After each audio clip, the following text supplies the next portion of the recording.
There we go. Happy days. Let me just change this. Hello, everybody. Welcome back. We know it's been a little hiatus. We were, doing things as life pertains. Worst Racer, hi, welcome to chat. So, we're jumping into some more Marble Hornets. Season 2, specifically, today. This is going to be fantastic. It's going to be really fun. Jordan showing off his awesome. He's got the DVDs, obviously, because he's an absolute massive Marble Hornets nerd. But that's why he's here, Yeah. because I am not as much of I'm not the lore heavy guy about this, but he is. So I needed to bring in an expert, and it only made sense to have somebody like that. Daylight Burner, hi, welcome to chat. Chaos, hi, can't stay long. Date today, which is unusual Friday. Oh, congratulations. The chat box is not working. Let me have a look. I will make it work. Fresh cash. It should be pulling up. This little bastard, I swear. Everything was working fine. Okay, Botrick. Well, at least Botrix is works. Chatbox is working. Oh man, that's better. Jinx Asher, hi, welcome to chat. Then they get mad but are trapped to the what? Then they get mad but are trapped in their own nest and can't get I feel like we're missing context of what you're talking about. So, I'm going to go ahead and hit us with a quick Season 1 recap of Marble Hornets. Jordan will correct me as necessary because I'm Okay. sure I'm not going to get everything right. I missed the first message. I sure did, Jinx. I don't see it in my chat log, so I do apologize. But anyway, we'll go ahead and hit you with a recap. So, Season 1. I'm sure you're all wondering, what the fuck is Marble Hornets? Why is it called Marble Hornets? Why does this matter? I'm glad you asked. So, this was what, 15 years ago? I think something. It was a long time ago. I think it was we're longer than that, wasn't it? It's like nearly 20 years now. This awesome little YouTube channel happened, and it's called Marble Hornets because it's based on a video project that was being worked on of the same name. I think there's like a whole lore thing behind it, but there's not really too much to it. I'm sure Jordan can correct us about that later.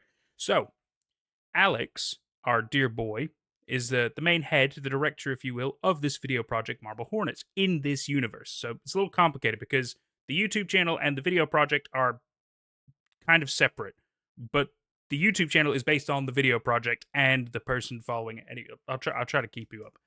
So Alex is working on a video project, I think for school. He's a student video project. He's obviously got his school friends helping him out, probably free labor. Totally makes sense. We've all been there when we were teenagers and shit. So he's working on this video project. I don't really know what the story's about. I'm sorry, I'm getting really sidetracked. I'm so nervous. And inevitably he kind of pulls the plug on the project. And it's not really explained why. He just kind of is like, yeah, we're not doing this anymore. He hides away all the tapes. He believes he's going to burn them, doesn't really end up burning them. Doesn't really do anything with the tapes.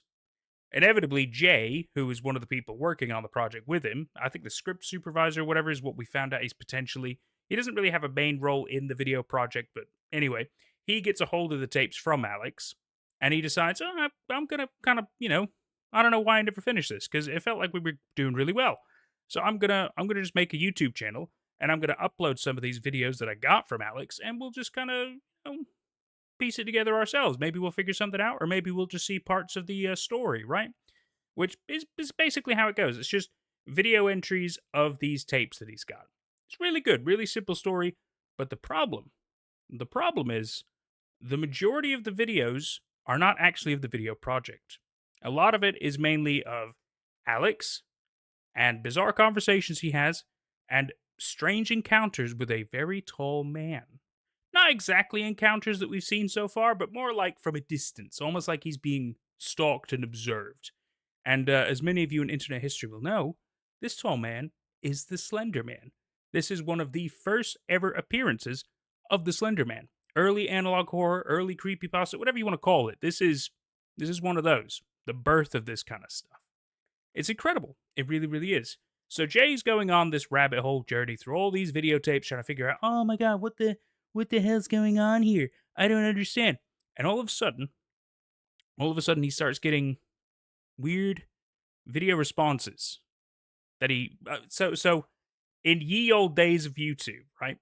You were able to have these what were called video responses, kind of like how nowadays you get the end card thing where you can choose the next video to send people on, but instead of that, it was people would basically submit videos to them as a response, and the creator of the channel or the video would be able to pick what video responses would show, like an end card. However, the only video responses that ever showed up on this channel were really random and weird and cryptic messages from a channel called To the Arc. And it was like, what the fuck is this all about? Why would they pick these? It's because it took you on a little bit more of a crazy journey from a different perspective in this same universe. Sorry, I need to catch my breath. How am I doing so far? I realized pretty quickly into your recap that I could have just done this myself. I could keep it pretty short. But if you want to keep going, you can, or if you want me to take over, I can. I'm happy for you to tag in if you feel like you could tie us into to more sense. Right. Well, so just in terms of the pure narrative, just keep this simple. Like, in 2006, Alex Crayley, a college student, was making a film, and something went wrong, and he was going to burn those tapes, but his friend Jay convinced him to let him keep the tapes. And then 3 years later, in 2009, Jay remembered he had the tapes, and he started looking through those tapes and noticed that only some of it was actually relevant to the shooting of the film. Really, Alex was just filming himself a lot. He was very paranoid, as it seemed like he was being stalked by a tall man. And Jay starts posting his findings on a YouTube channel, which he titled Marble Hornets, which is the name of the original film. And I know what the film was about, but it's not really that important. Right. And so, like, Jay has just been showing us the tapes. And as he's been showing us this footage of this strange tall man stalking Alex Crayley, he has been getting strange video responses from a channel called To the Arc, which has been exhibiting definite awareness of what happened back then. Almost like this is somebody who was relevant to the story, but they're keeping it cryptic, so we don't know who they are. And more pressingly, To the Arc has also shown an awareness of Jay in the present. So To the Arc is trying to interact with Jay in the present, and Jay doesn't really know if this person is dangerous or not. But Jay also began properly investigating the events of Marble Hornets himself in the present day. He tracked down actors who, mostly friends of Alex, who were involved in the shooting. Namely, we've met a man named Tim, and we've seen the house of a man named Brian. And Jay hasn't found much of substance, but it's clear that he's getting involved with something darker than he had anticipated. And he's begun filming himself a lot out of paranoia, much like Alex did. And he's been having encounters with the tall man himself. And To the Arc has been directly interacting with Jay, actually revealing that he's been nearby, and that Jay is being stalked by the faceless man, and also by To the Arc, and this strange man in a mask, a very threatening figure who he's just encountered on his investigations. So the narrative of Marble Hornets so far, the web series, has been twofold. We've been seeing the archival stuff of the past, like these strange tapes that take place in the past, and we've been seeing Jay's investigation in the present day. And one thing leads to another. Jay gets in so much danger that his apartment burns down, which he suspects to be arson. Either way, he suspects is involved with all this. So he leaves his apartment and runs away. He plans on just forgetting about this, scrapping the whole thing, and just giving up. But at the last minute, he receives a package containing one more tape. And on that tape, it shows in the modern day, the present day, Alex Crayley is still alive. And he seems to be in trouble, as the tall man is directly interfering with him and his new girlfriend. And the package had a return address and a message saying help. So Jay took that literally, which of course he's gonna. He figures okay, I'm gonna go to this return address. I'm gonna find out I'm gonna see if I can meet Alex and help him. And like that's where season 1 left us. It was a cliffhanger of this emerging mystery. Ugh. I don't know. I basically covered it there. So that's another thought I just had, right? So it's interesting the fact that obviously Alex kind of just disappears off the face of the earth, isn't it? And I'm Yeah. obviously he's not dead that we're aware of, but nobody has heard of him since he, stopped doing the project and gave up the tapes and stuff. He just completely went into hiding. But the fact that he still had that same video camera, that's Well, it was just a video camera, but it still had a tape on it that was from the old days, because the start of the tape had like this corrupted footage that it clearly been taped, filmed over something. Like the camera may be the same, it may not be the same. Yes, that's fair. But That's fair. Excuse me. Sorry, so rude. All right, let's we'll catch up with chat and then we'll go ahead and launch in. Let's see. So Chaos says kittens out for my blood, which is very not unusual. Another day, another cat. The scary man boss. Hi chat. Happy Pi Day. Oh my goodness, of course. Happy Pi Day. W Marble Hornets and the operator symbol. I like it. Gingerbread. Hi, how you doing? And Tracy, our mummy, is in chat. Fantastic. Okay, is everybody ready to start season 2? Yeah, I think we are. I'm actually just wondering if I should read the blurb on the back of season 2, but I think it kind of like we should just watch. I think we should just dive right in. Yeah, Okey-dokey. like there are a lot of things I can say about season 2. Season 2 it means a lot to me. I'm very nostalgic for it. It's where I got really obsessed with the series. But I'll just keep it simple and say the narrative takes more of a focus now. Like this is where it starts to become like a proper narrative. Awesome. All right, everybody. Season 2 of Marble Hornets, entry number 27. Let's go. If Jordan wants to do any dialogue, he's welcome to. Yeah, I'll read Jay's part. It's fun. Oh, wait a bit.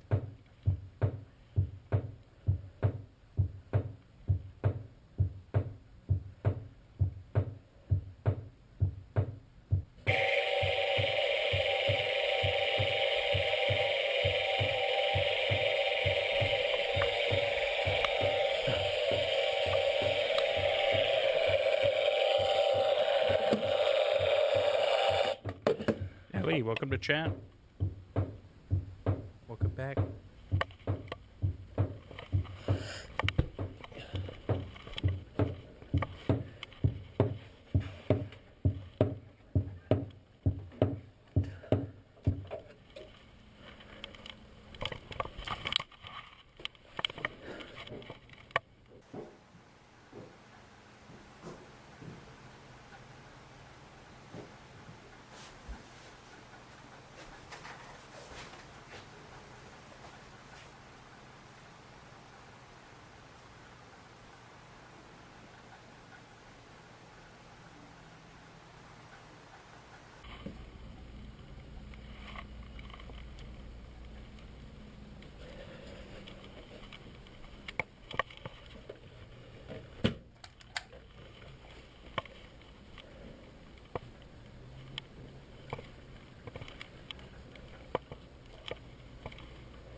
Entry number 27.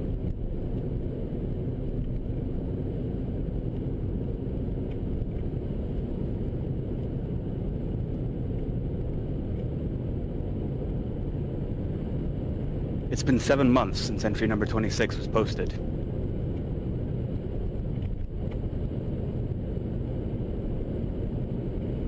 This morning, I woke up in a hotel.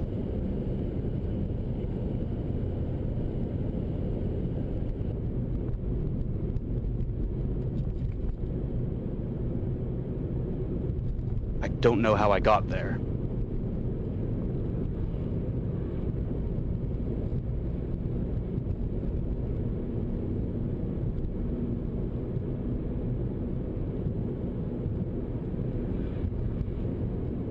The past 7 months are completely missing from my memory.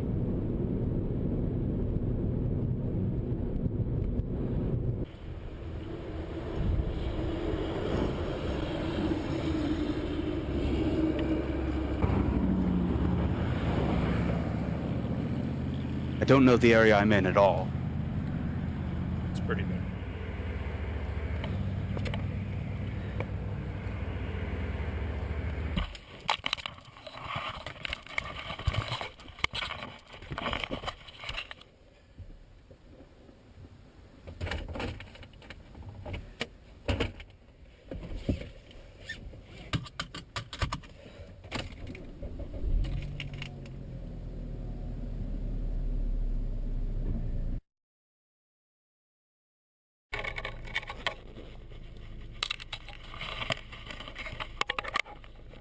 I don't know where the camera strapped to me came from either.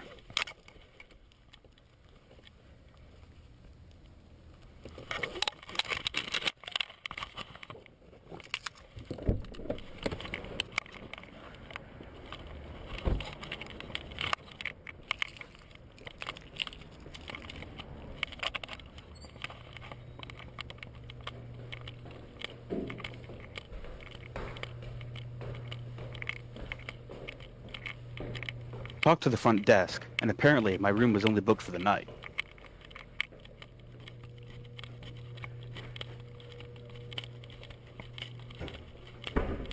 I decided to extend the stay while I get my bearings.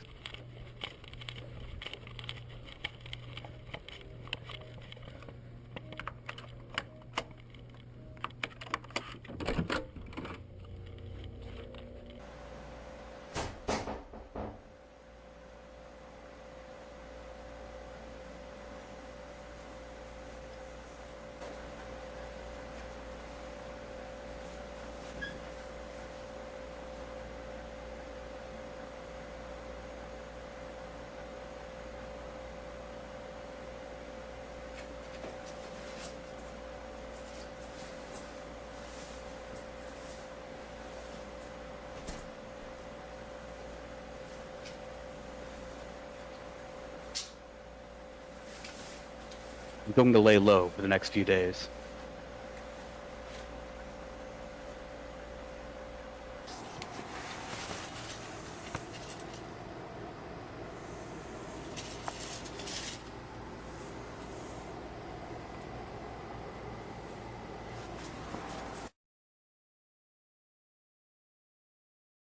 And that's our introduction. What a strange introduction. Starting immediately into mystery, you know what I mean? Yeah. So we've jumped ahead 7 months from where we last saw, and evidently, well, like there's stuff that I can say, but I don't know how much is spoiler and how much is premise. But I guess it's all really premise. But whatever, like whatever. We're only one entry in. Yeah, that's okay. Let's jump into another one then. Entry number 28. Because we can always do discussions like every couple of entries. Yeah. I searched around the hotel room, looking for anything to help me remember how I got here.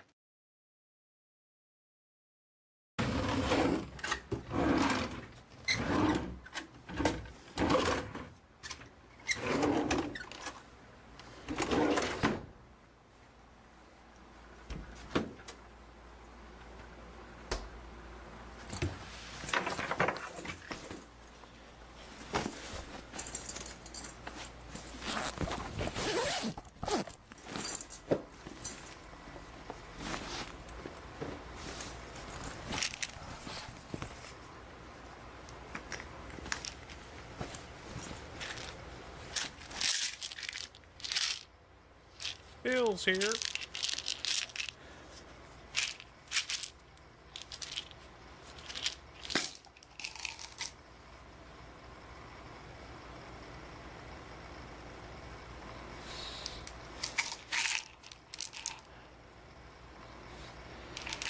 ibuprofen. Some mild painkillers. Yeah, like that's almost something of a silly little joke because season 1 leads you to expect we're gonna see some serious pills, but it's just ibuprofen.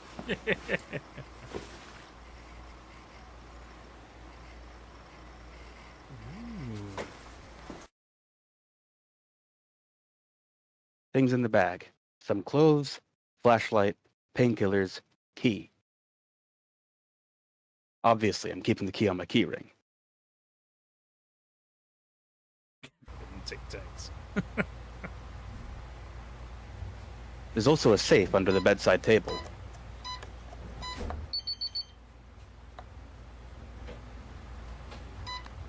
It's locked, so it has to be for a reason.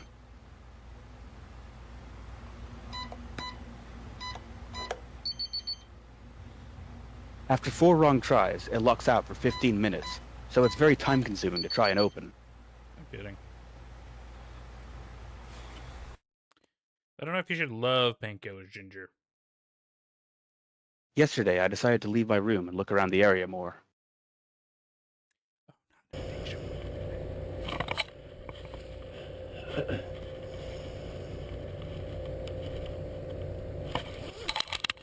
Nathan, are subtitles on? I can certainly pop them on. Cool.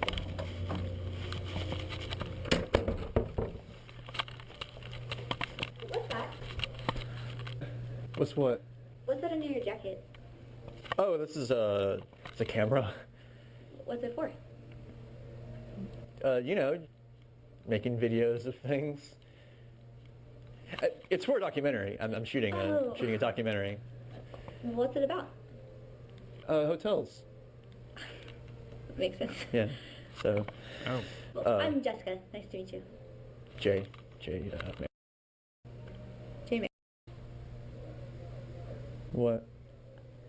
Just sounds familiar. I don't know. How so? Have you been in something I've seen? Unless I've done something I don't know about. I'm not gonna say It's kind of a anything. common name. But yeah, I mean, I gotta get going. Oh, so yeah, it sure. was nice to meet you, though. Nice to meet you. Yeah.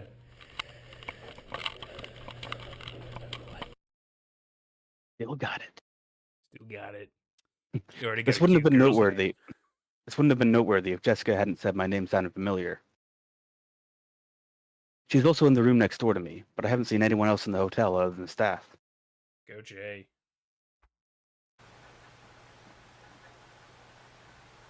My night security camera has also been capturing noises that may be coming from next door.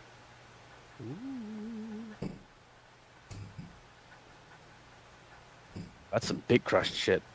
The hell are they doing in there? Recording a dope new electronic album.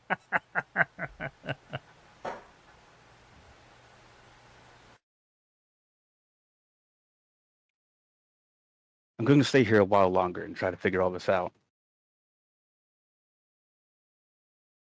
Let's keep it going for another couple of entries. Will do. 29.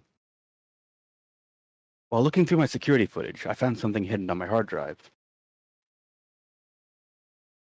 There's no date for it, and I don't know any of the locations shown. I only have the file name, no entry.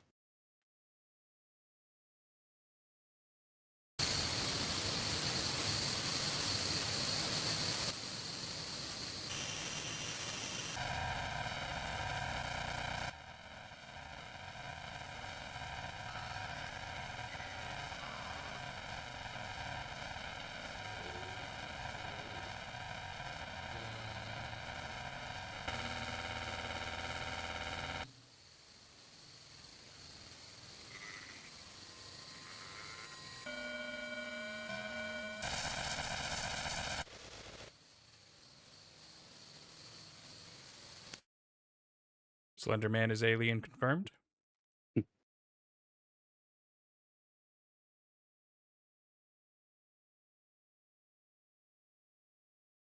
Yeah. I left the hotel room yesterday to get some supplies. When I got back, my camera started acting strangely around Jessica.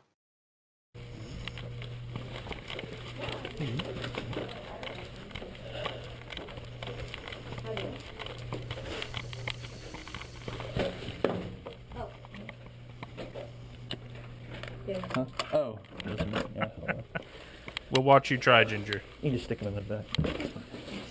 Thank you. Hotel hermit. A what? A hermit. People don't normally bring groceries to hotels. Well, I guess not.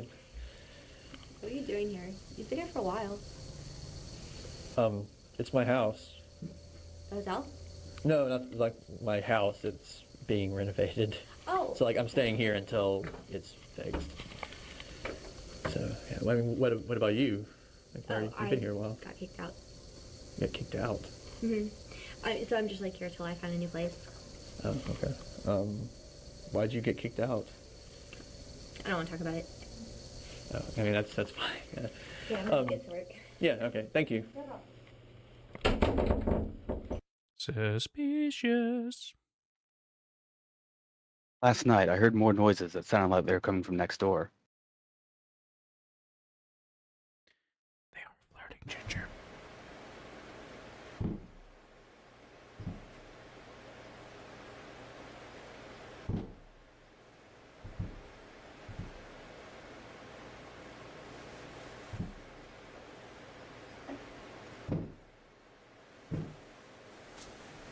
Take care, Chaos. Thanks for being here.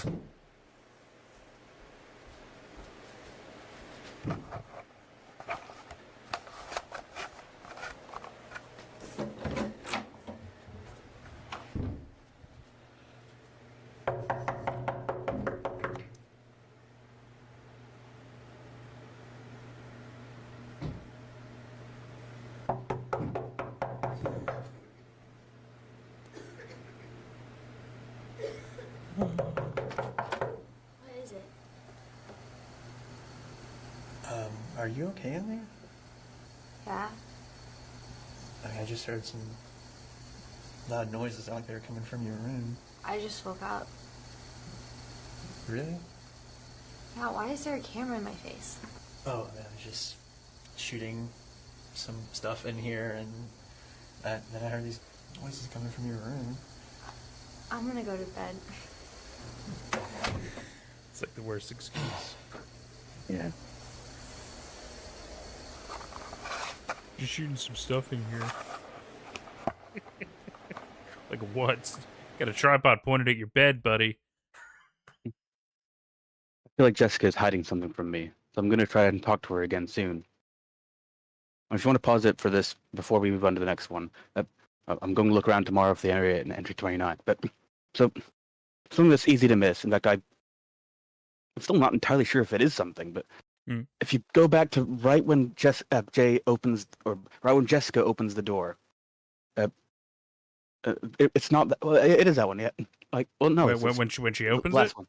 Yeah, when she opens it. Right after she says, "What is it?" You see something pink on the right side of the screen. Let's No, see. it'll be around her when her arm's down. Okay. You can just about see it. Like even there's a strange light. Kind of there. Yeah. And It looks like a face. Like there's someone in there. maybe it's hard to say because I'm wondering if that's supposed to be like a reflection of something because it looks like there's a painting up here or a portrait or whatever. True. But then could this be part of the table? Maybe the light's coming in from somewhere and it's kind of like a glossy table. I'm not It sure. could be. But the other thing is, in the DVD commentary, the creators have indicated that there is something hidden in this scene. Although they kind of indicated it was something else entirely. But there's like a shadow of a person on her left side. But in which case, like I've never seen that. I suppose it's not impossible. But like when they say that there is something, I think to that what looks almost like a shadowy face on her right side. So maybe they got it confused, or maybe that's not something. Maybe there's something else that I've never seen. But Yeah. either way, there is something in that scene. Yeah, because if you look here, it looks like you can kind of make out what her window and curtain would be right here. You can see that? Yeah. Yeah. Let's see. Let's see if we can spot anything as I just kind of frame by frame it.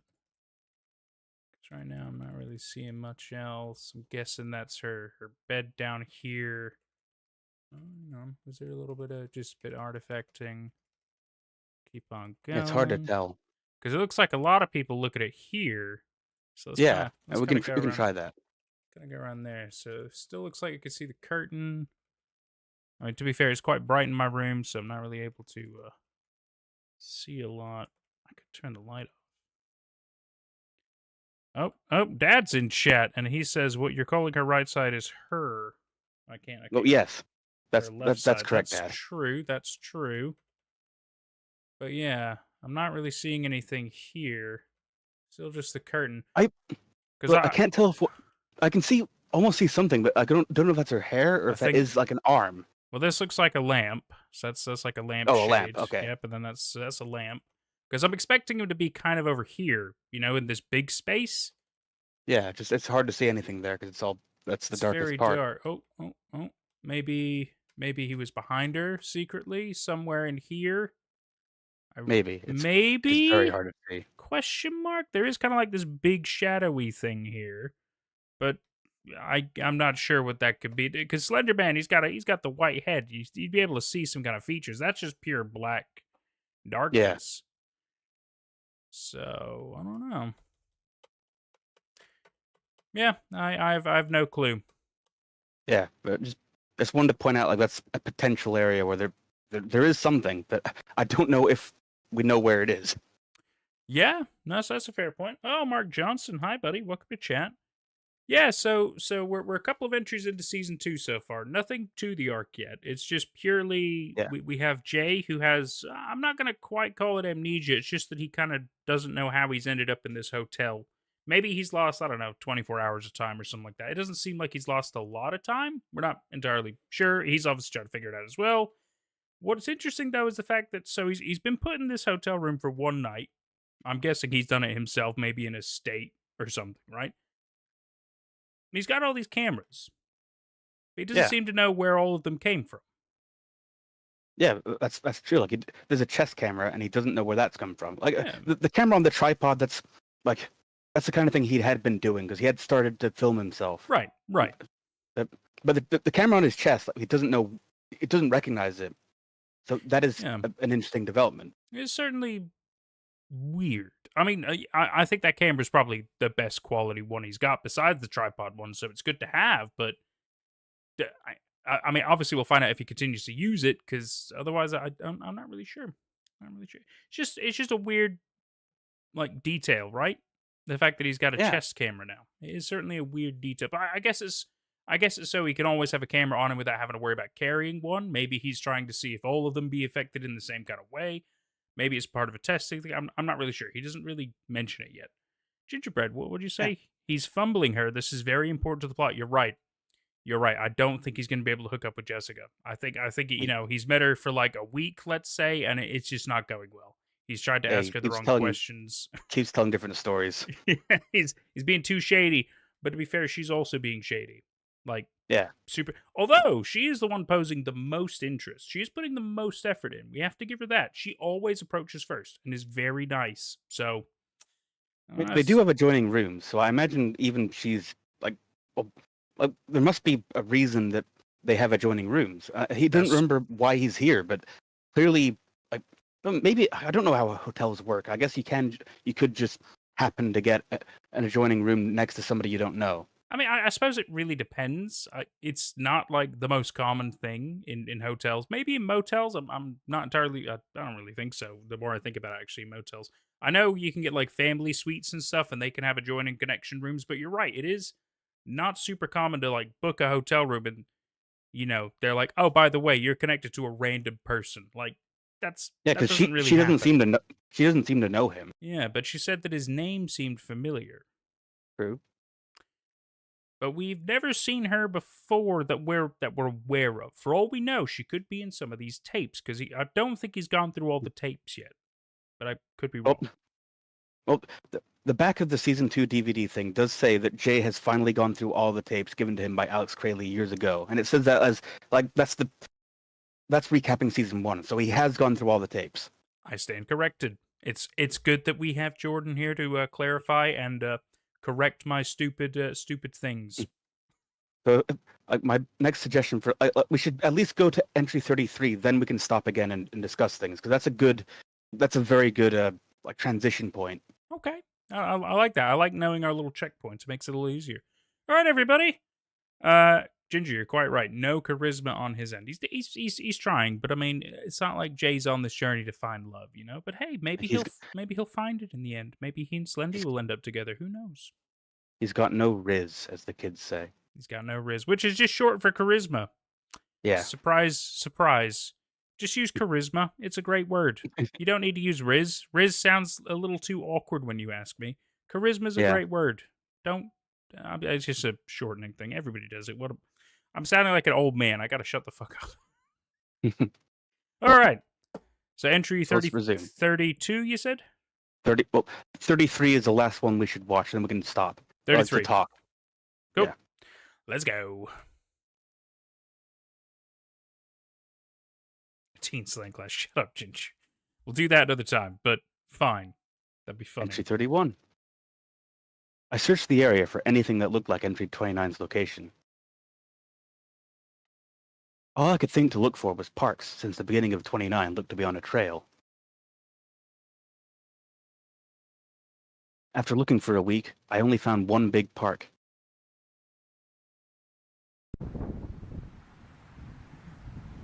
It's called Rosswood, and is split into 2 areas. Area. The front, seen here, looks like a regular park.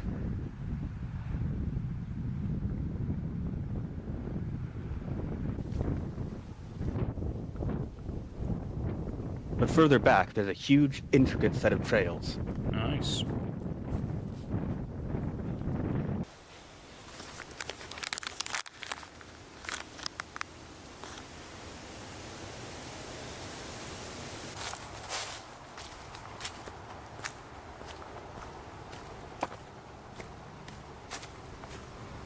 Intricate.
Jay, you look like a creepy stalker right now.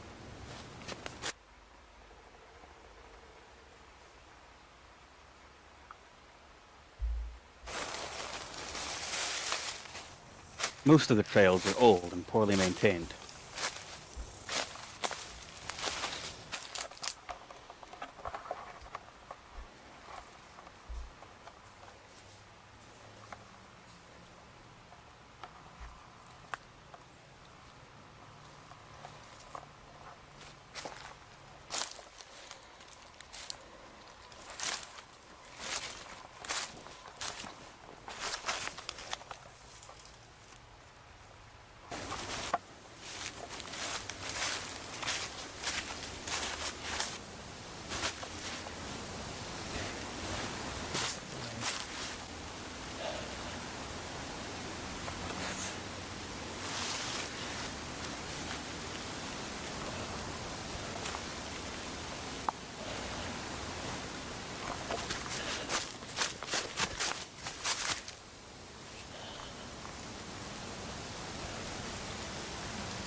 Go get him, Jay.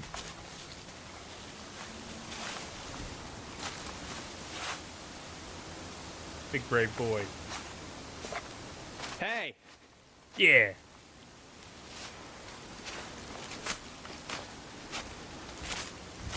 Excuse me. See if he's got any drugs.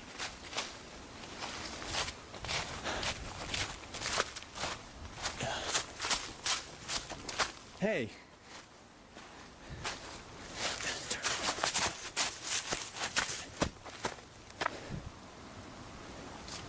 Excuse me.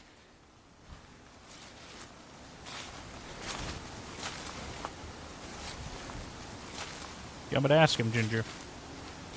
You okay? Excuse me. Can I help you? No. Sorry, I thought you were someone else.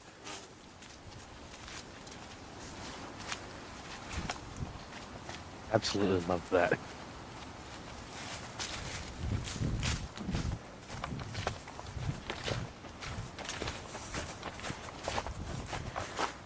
Awkward place for a grinder date. It was starting to rain and I was getting paranoid, so I went back to the hotel. Walking back to my room, on a whim, I tried talking to Jessica. Hey, go my boy.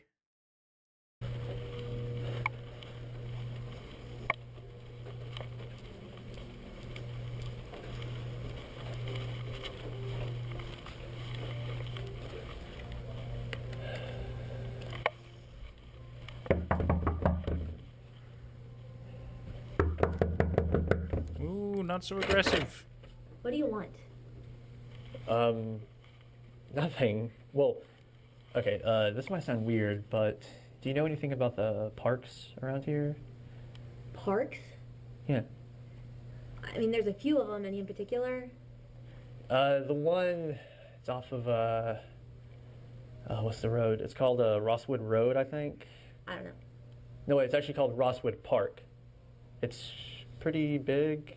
Have you heard of it? I mean, I may have been there as a kid, but nothing comes to mind.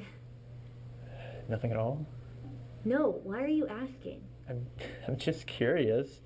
I mean, I just got here, so I'm looking for a good area to start looking for an apartment or something. Just got here? Yeah, my job relocated me, and now I'm just looking for a No, place to... you told me your house was being renovated. No, I didn't. Why would I say that? Yes, you did. No, you must have misheard me or something. No, I didn't. Never mind. I'm sorry. I'm obviously bothering you. I'm just gonna go back to my room. Hey, What? have you been feeling alright?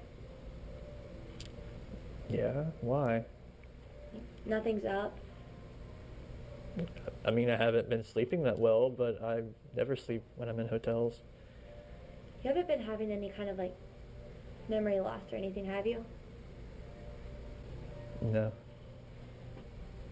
Alright. Ooh.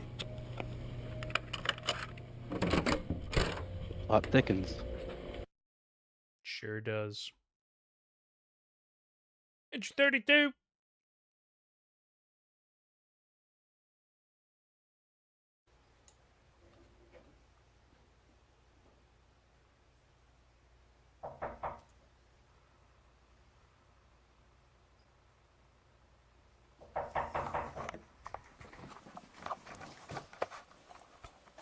Housekeeping. What are you doing? Just seeing who's at the door. With a camera? Well, I mean, I had it in my hand already. I was Look, doing Jay, some filming. I know you're lying. First you tell me some stupid thing about a hotel documentary, And then you told me your house was being renovated? But then you told me your job was being relocated. What is going on? It's complicated. you're not acting like a normal person. Well, what's the matter to you? You're just some stranger. I think something's going on. I know something's going on. Like what? I don't know how I got here. You're the only person I've seen in this hotel other than the staff, and we have adjoining rooms. I don't even know you. You said it yourself, I'm a stranger. Haven't had any kind of memory loss at all.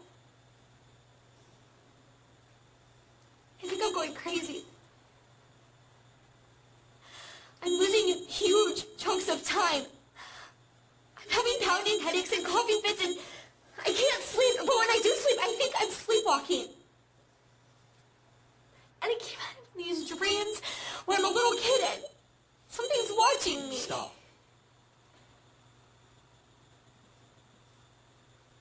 What? Look, Jessica, I'll tell you everything, but just give me a few minutes to get it all straight in my head. I'll be in there soon. Good luck, Ginger. Probably start packing some things, because I'm pretty sure we're going to have to leave tonight.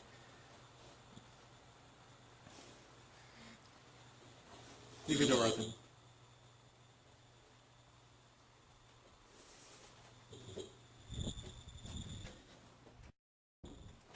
A lot of strangeness going on.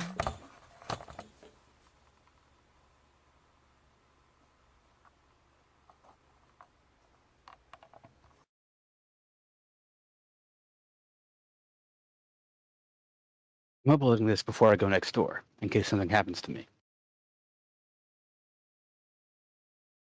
It's time to get out of here. I'm giving up on the safe. Oh. Not the safe.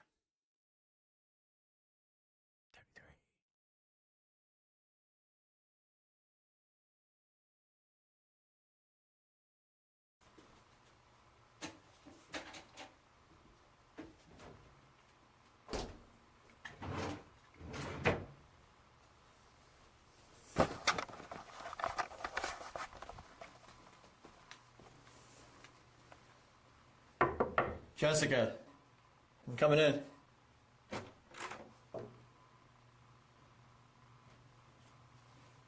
Jessica.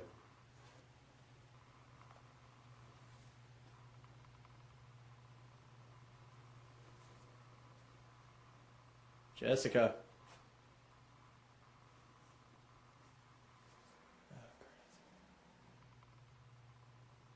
Could be in the bathroom.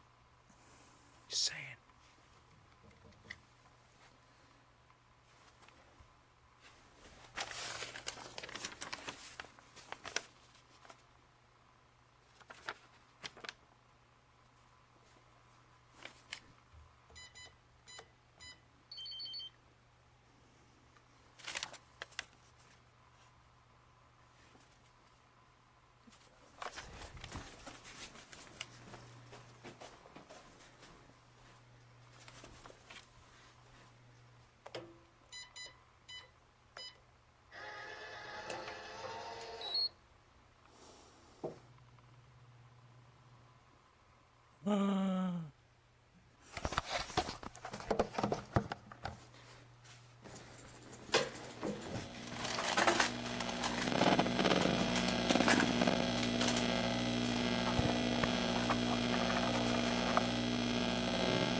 He coming.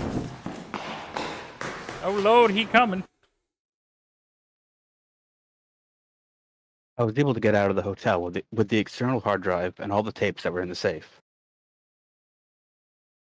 I'm now in a new location where I'm going to go through all the new footage.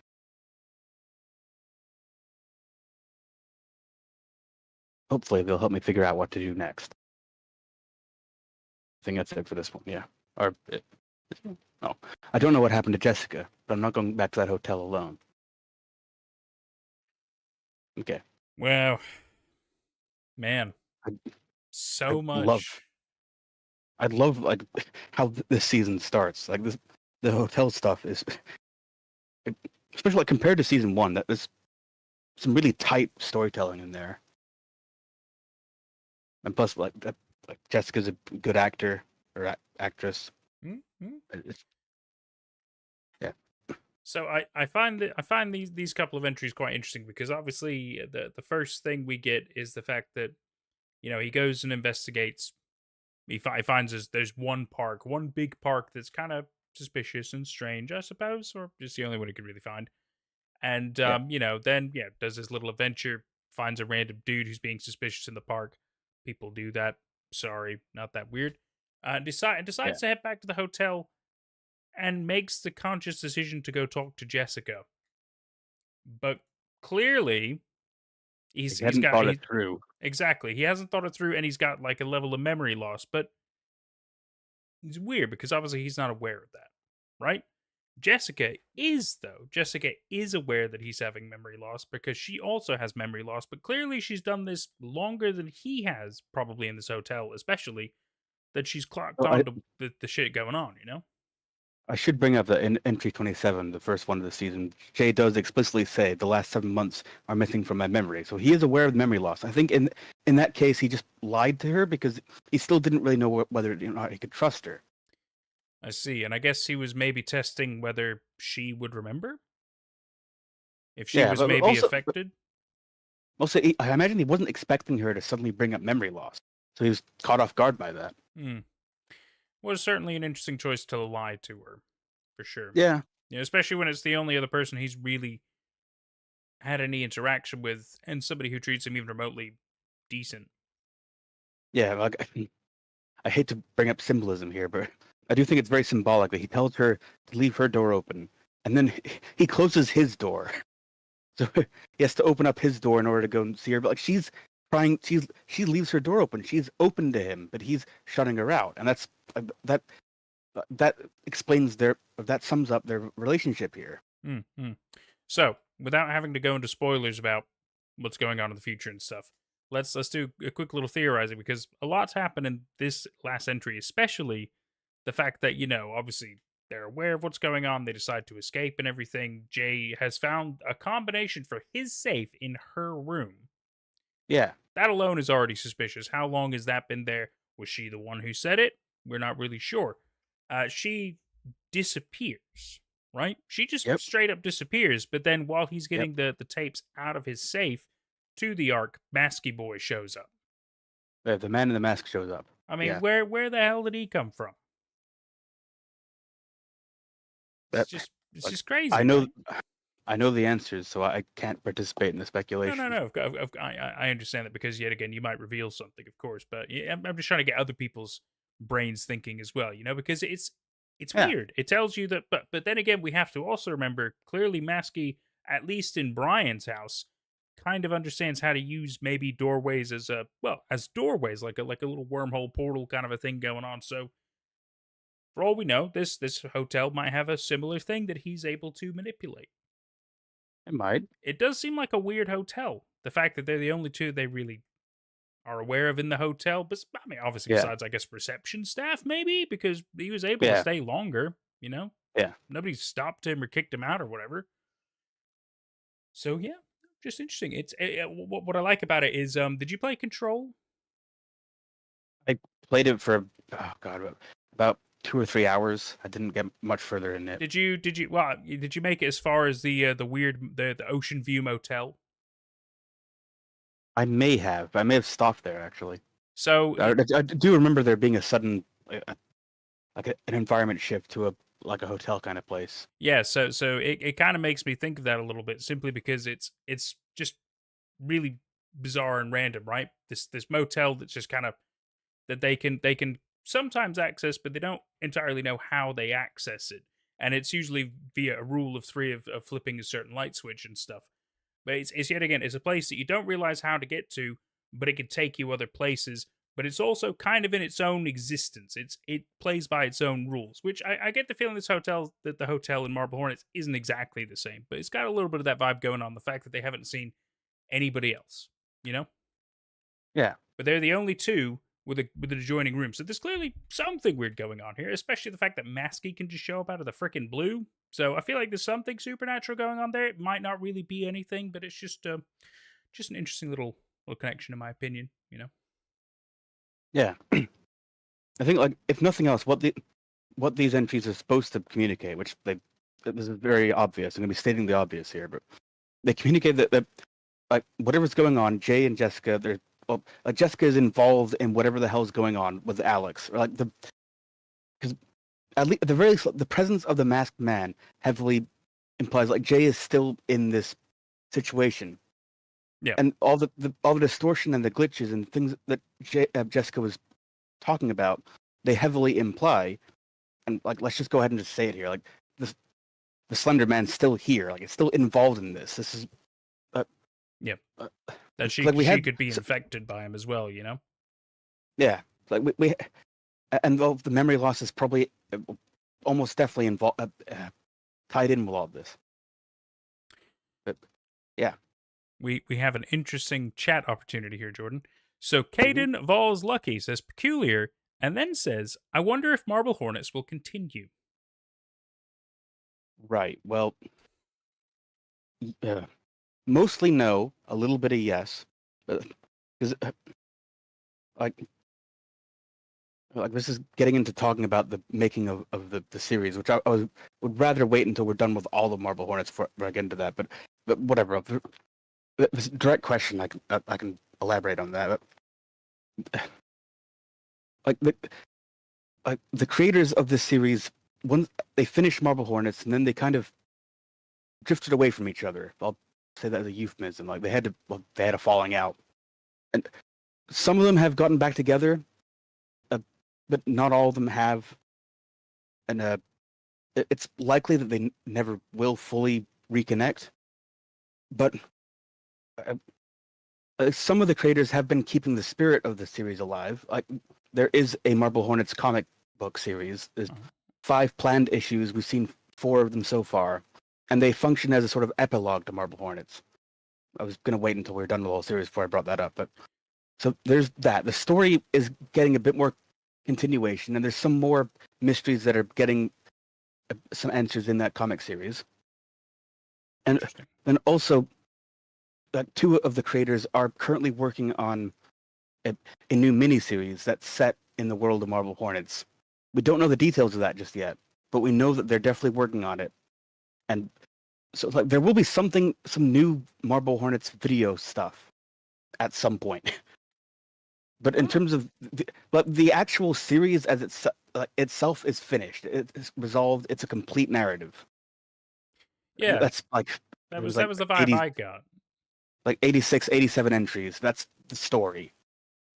Yeah. I mean, I suppose yet again, obviously based on my remembrance of how it ends, at least the YouTube series Marble Hornets. I did feel like it kind of concluded, but it did feel like you could obviously do a little bit more if you wanted to, but it wasn't a whole lot necessary, you know? Yeah, it did leave it open for like some of the characters, the stories can continue. And as I said, the comic book is continuing some of those characters' stories. Right. Right.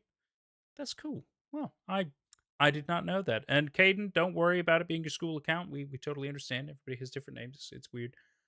Strange that oh no, it's a school Google account will be probably it. That makes sense in my head. So yeah, no worries about that. Yeah, well that's interesting. I did not know that there was a continuation comic series, and yeah, that's really cool. That's really cool that there might potentially be some more video stuff in the future though.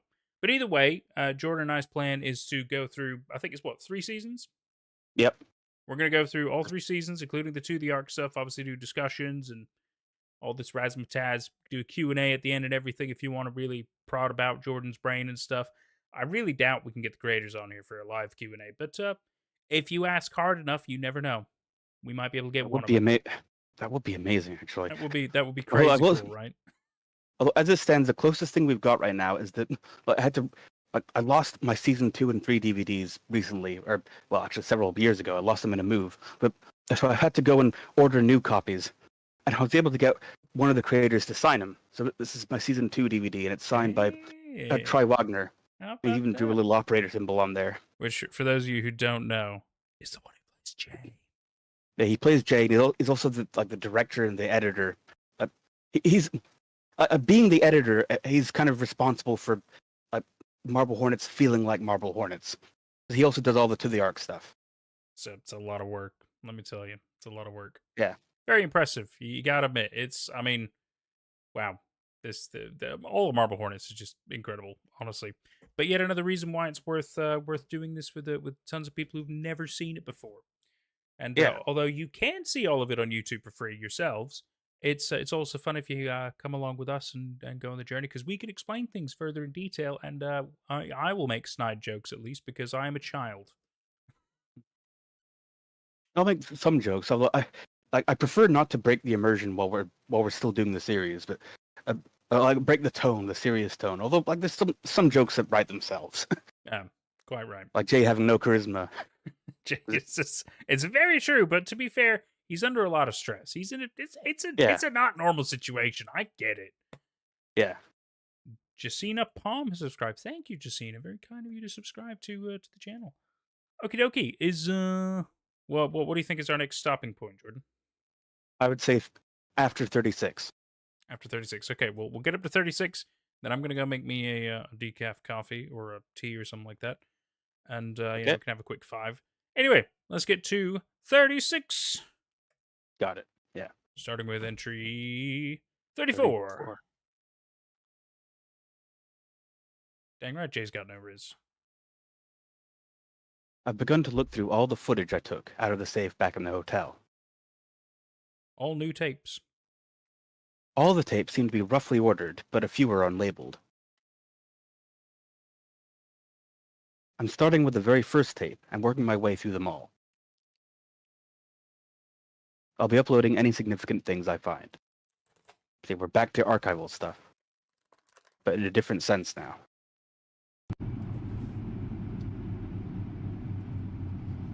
All right. It is Wednesday, April 21st, 2010.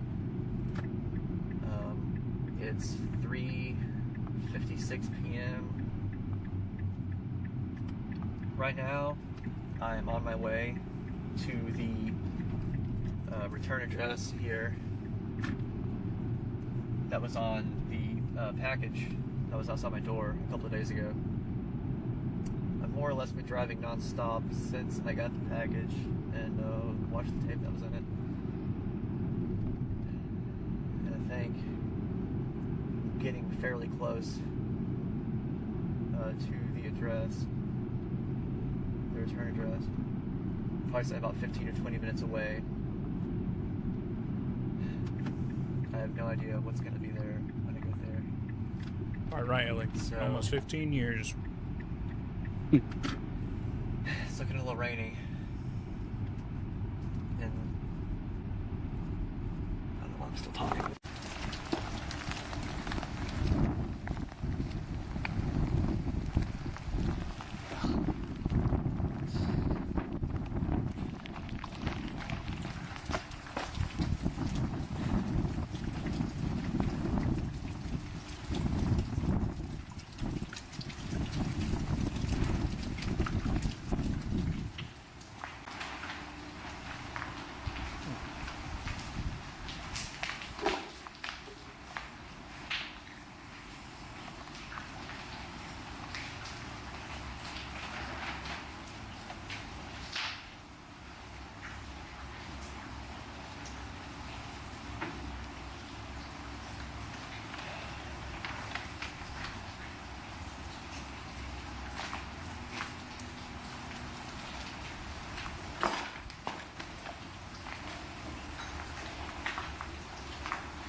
This must have been where the return address in the package from entry 26 led me. It looks like I was unable to find anything inside the building on this particular day, though. Surely I went back again to search more thoroughly. Surely. So this takes place during the 7 months that they're missing from his memory. Like we're seeing gradually what eventually led to Jay being in the hotel. But this is like right after the end of season 1, so we're very early on now. We're at the start of the 7 months. Good. We're gonna get some of his memories back. Well, I mean, we're gonna see video recordings of what happened during the time. Yeah. Let's go. Entry 30. Nope. To the Ark. Fragments. Ooh. You are broken. You cannot be fixed. The Ark's pissed. At somebody. I think it was Alex. That's what it looked like. But hard to say. Entry 35.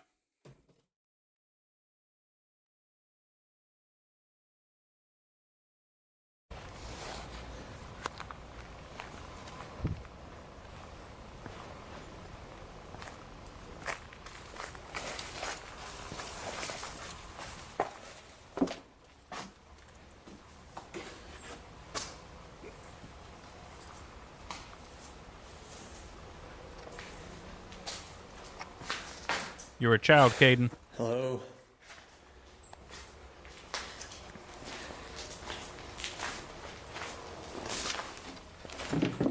Nothing wrong with that, though.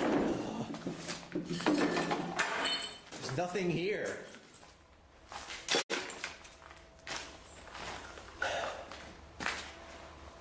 What are you wanting me to see? I'm not seeing anything.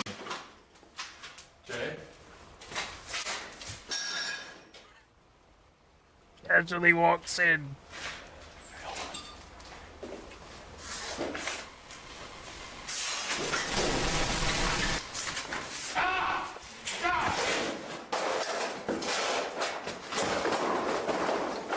Get him! Get the cord!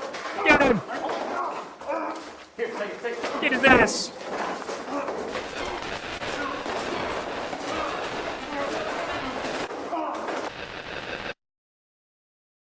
Bring me the boy. Hold on still. What? Give me the knife! No, I'm not giving you the knife. Turn off the camera. What? No, hey! What are you doing?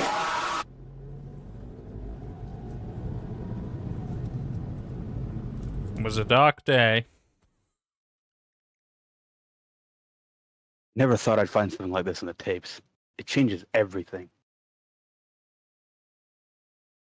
I don't know what happened after the encounter with Tim. The footage goes straight to me driving.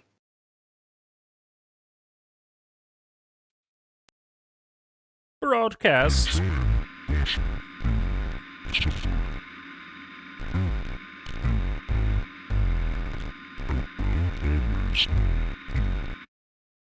Sorry, I realized well, 2 things I've got to say. Also, first of all, Ellie said it's the boy. It is. But 2 things. One, broadcast, that voice, I'm surprised but also not surprised that there's no subtitles, but the voice was saying, enjoying watching you suffer. Do you know me? I will always know you. But anyway, I want you to take us back to entry 35, the one we just watched, because I want to point out a thing that's easy to miss. That, but this isn't a scary thing. This is an awesome thing. But hang on, it's as Jay first is exploring around. There's a pretty early.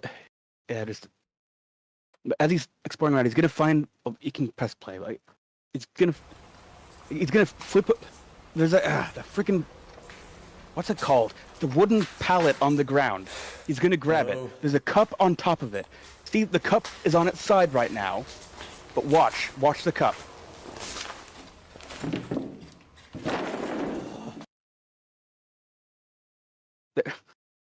They kept this tape. Up. They kept this take solely because that works. The best bottle flip accidental challenge ever. Anyway, that's all I wanted to point out. We can discuss things after 36. Are you sure? I mean, I feel like there's something really supernatural about this cup. Yeah, that's fun. Let's get that back on. We'll jump on through to 36. Yeah. Here we go. 36. Oh. Play. There we go.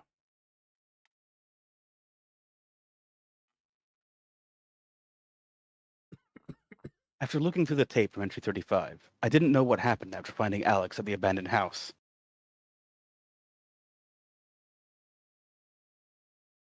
I then noticed that the tape itself had time left on it, but wouldn't continue to play past this point. Hmm. But after trying for a few days, I was able to find some corrupt footage at the end of the tape.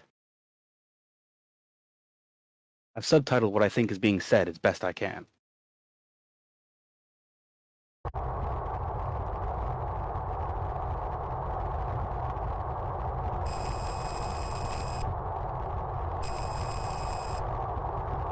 Looks like he's driving.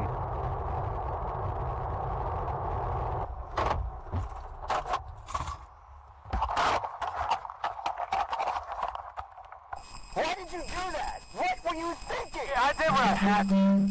You just stabbed me. You broke his leg with a block of cement. I could have done worse, and I probably should have.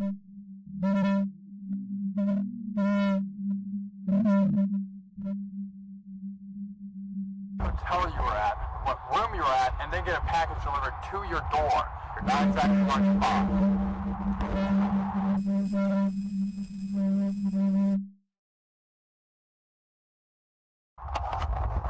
What do you want me to do between now and whenever you decide to call me then? Lay low. Yeah. Great, cool. I'm great at doing that, Alex.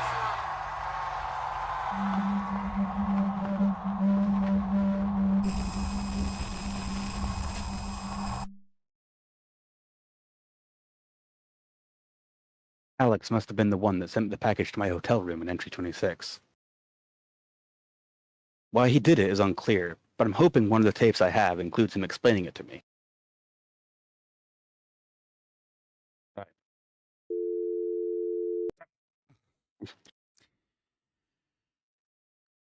Ooh, a lot's happened yet again in a short amount of time. Just a couple of entries. So this is this is the return address, which obviously brings us to the location. Which his thought process is that Alex is the one who sent him this, which we got confirmation, at least somewhat secondhand confirmation that he did, that brought him to the address where they found Maskey, who we've found out now is Tim. Yep. A lot of things are just kind of happening. Not a lot of things are being fully explained. Yeah, things are developing. Yeah, We're starting to attach a name to a face now. Like, we know that the masked man is Tim. As I said in a previous stream, like the reveal of who the masked man is, it isn't an oh shit reveal, because like it's not that, it doesn't mean that much to us. We don't know who Tim really is, but it puts a name to a face, so this series can continue to develop the narrative, and we can learn to care about these characters. True. Caden asks, should he start a Marble Hornets fan channel? I mean, you can. You won't be the only one out there, I guarantee you. I mean, I'm sure there's plenty of them. But you're always welcome to do something like that. I'm not going to stop you. I mean, it's a free world. You're allowed to do as you see fit. If you want to make a Marble Hornets fan channel, you can. So what I find interesting about this, from my understanding, based on what Jay has told us about the finding of the tapes and the tapes, is that most of them are marked in like an order, right? But there are some unmarked. And so, from my understanding, he's currently going through the ones in order before he goes to the unmarked ones, right? Yeah, it doesn't really matter. I think he does look at some unlabeled ones sporadically, but basically, yeah, he's going in a linear order. The linear order is going to be maintained. So let's say every single entry is one of these tapes, right? I think we can agree on that. Yeah, more or less, yeah. So we're 3 tapes in to his 7-month journey. It looked like there were at least 10, potentially up to 20 tapes in that safe, you know. There were a lot, yeah. So So obviously, it makes sense that the first tape was him going to this return address. I think that totally makes sense. It should be obviously him investigating, trying to figure out what the fuck is going on. Why did I come here? Blah blah blah.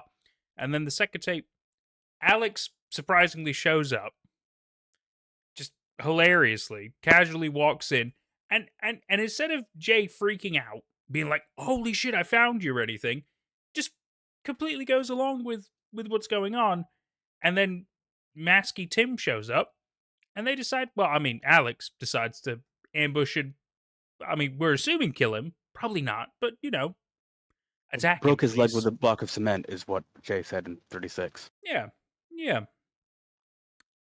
And then he just leaves. Yeah, like Alex definitely is behaving strangely. You are meant to come out of this with that realization.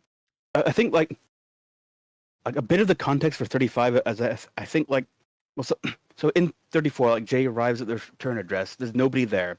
I think like Alex was gonna meet him there, but like he couldn't. He didn't know when Jay would arrive, so Jay was just kind of waiting around the area, and like it was a pretty awkward beat up basically. But so at 35 is where we finally see like Alex shows up at the same time as Jay. Yeah, which, like I said, makes it seem like Alex is basically keeping an eye on this location, and he's kind of waiting for the right opportunity to meet with Jay as well. But I think it's also because he specifically wanted to make sure he could attack Masky not alone. It could be that. I don't know if Alex expected Tim to be there, but I think it's clear that like Alex may have some familiarity with like Tim wearing a mask or someone wearing a mask, and so he's like, either that or he was just so surprised at somebody jumping out that and threatening him that he just took it as a threat and went sheer fight mode. But the way that I see like the meetup in 35, like they meet up. I imagine they were probably gonna talk about stuff, but then they hear a noise from nearby, and that's when Alex shushes Jay, and so like they kind of mutually agree, like, wait, there's someone else here. Let's find out what's going on first before we talk. Mm-hmm. Yeah, and I mean, yet again, the other important thing to remember as well in context is the fact that we won't see everything that actually happens during the 7 months because, yet again, we're only seeing what's on the tapes. So there are things that can happen off camera that we're just not aware of. So for all we know, they have had more conversations, they have done more interactions, but we just obviously aren't aware of it because, yet again, it's not on tape. Yeah, well, the series will like indicate if there's any missing conversations. It'll be clear. Yeah, like anything important, exactly. Yeah, because Jay wants to upload anything that he deems important, and so, and that basically is anything involving the narrative of this investigation. Like Jay's acting as I guess the narrator. He's literally the narrator, but he's acting as the curator of this story. He's growing obsessed with it, I guess. This is his museum, and his role. It's like he acts like he has it's his role to tell this story. Like, I'm not commenting on I'm not commenting on like anything further than that. Just observing, like because like he isn't acting like a normal person. Like a normal person would probably have gone to the police by now, or they certainly wouldn't be uploading the exact things that Jay chooses to upload. You're quite right, especially the attacking and damaging of a leg of a person. I mean, that's assault. That's on tape. Yeah. No, Jay wants to get this narrative straight in his head, and in so doing, he's also getting it straight on YouTube. I do find it interesting that he picks quite a derelict building for a return address / meetup point. That's very interesting. Yes. Yeah. But I guess it's because maybe he thinks there's not really any usable doorways for people to teleport through. Clearly that was wrong. I mean, because Masky fucking appears. I don't know. I don't know what his logic was behind it. Maybe just he felt safer in an abandoned location. Maybe he thought Slenderman and stuff wouldn't go there. Maybe Slenderman hates abandoned buildings. But we know that's not fucking true. And I'm not going to reveal why I say that. I suppose that like Alex didn't want to give his own house as the return address, presumably because in entry 26 we see that the Slenderman is has been in Alex's house, and so we can reason that Alex wanted to meet somewhere else. Although, why he chose an abandoned building, that is a question to have. Why not the big open park? You could see everybody Yeah. coming. You could see everybody coming. That's what I would have picked. Big public place where everybody could see you and you could see everywhere. You can't get just jumps. Alex is behaving strangely. Jay's also like all the characters in this series behave strangely, but like right now the focus is on Alex. That's true. And Alex is behaving strangely. That's very true. You have a fantastic point. Ellie makes a great comment. Tim and his majestic sideburns is very true. He, I think he grew them out especially for Marble Hornets, and man, they're beautiful. I think they're all natural. Definitely not fake. I think they're natural. From what I understand, he had the sideburns initially when they first started doing this, but then he realized like I can't shave these because my character is now known for the sideburns. Honestly, exactly. You just you have to lean into whatever makes you popular and notable, right? But how can you not like sideburns and Basky? I mean, they're iconic, even though they don't really do. Well, I guess they do an amount of stuff, but they're nothing more than the main people, and yet they're more beloved, if you ask me. Which is such a shame. Anyway, I'm gonna go make a drink. I'm gonna leave you alone with chat for a minute. Okay. I trust you'll be fine. Everybody, you can ask him your Marble Hornets questions or anything else you believe is relevant. I'll be back. Just ask about me. It's fine. See you, Nathan. Hi there, chat. I've got my phone here so I can see what you're saying. There you go. That's better.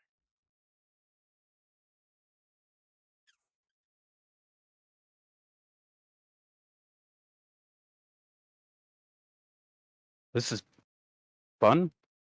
I love Marble Hornets, so hello. Ellie, I just had ravioli while I was watching. Just gonna take my plate into the kitchen. That's fair enough. Like I can't even I can't take a break for 5 minutes because Nathan's left me in charge right now. But here in like 9 minutes, gotta go. Sorry, school almost over.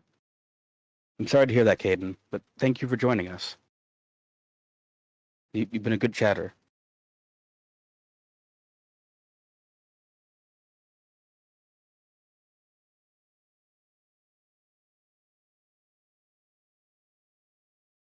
I don't know what to say. I'm not a streamer.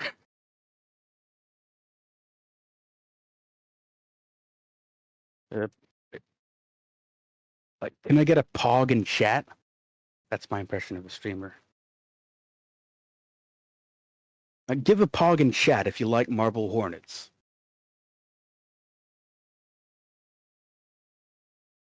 Yeah.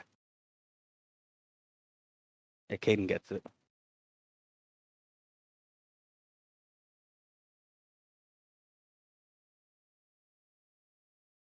I'm still very honored that Nathan's invited me onto his streams.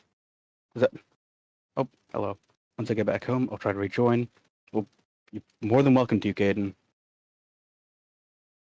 And I imagine we'll still keep going for a little bit longer. Well, maybe longer than a little bit. I think our current plan is to try to get to entry 43. That should be enough for one stream.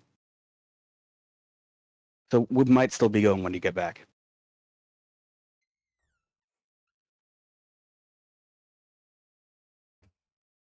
Season 2 is a fairly decent length for a season. It's like 2.5 hours is the total. It's more like the length of a good-sized movie.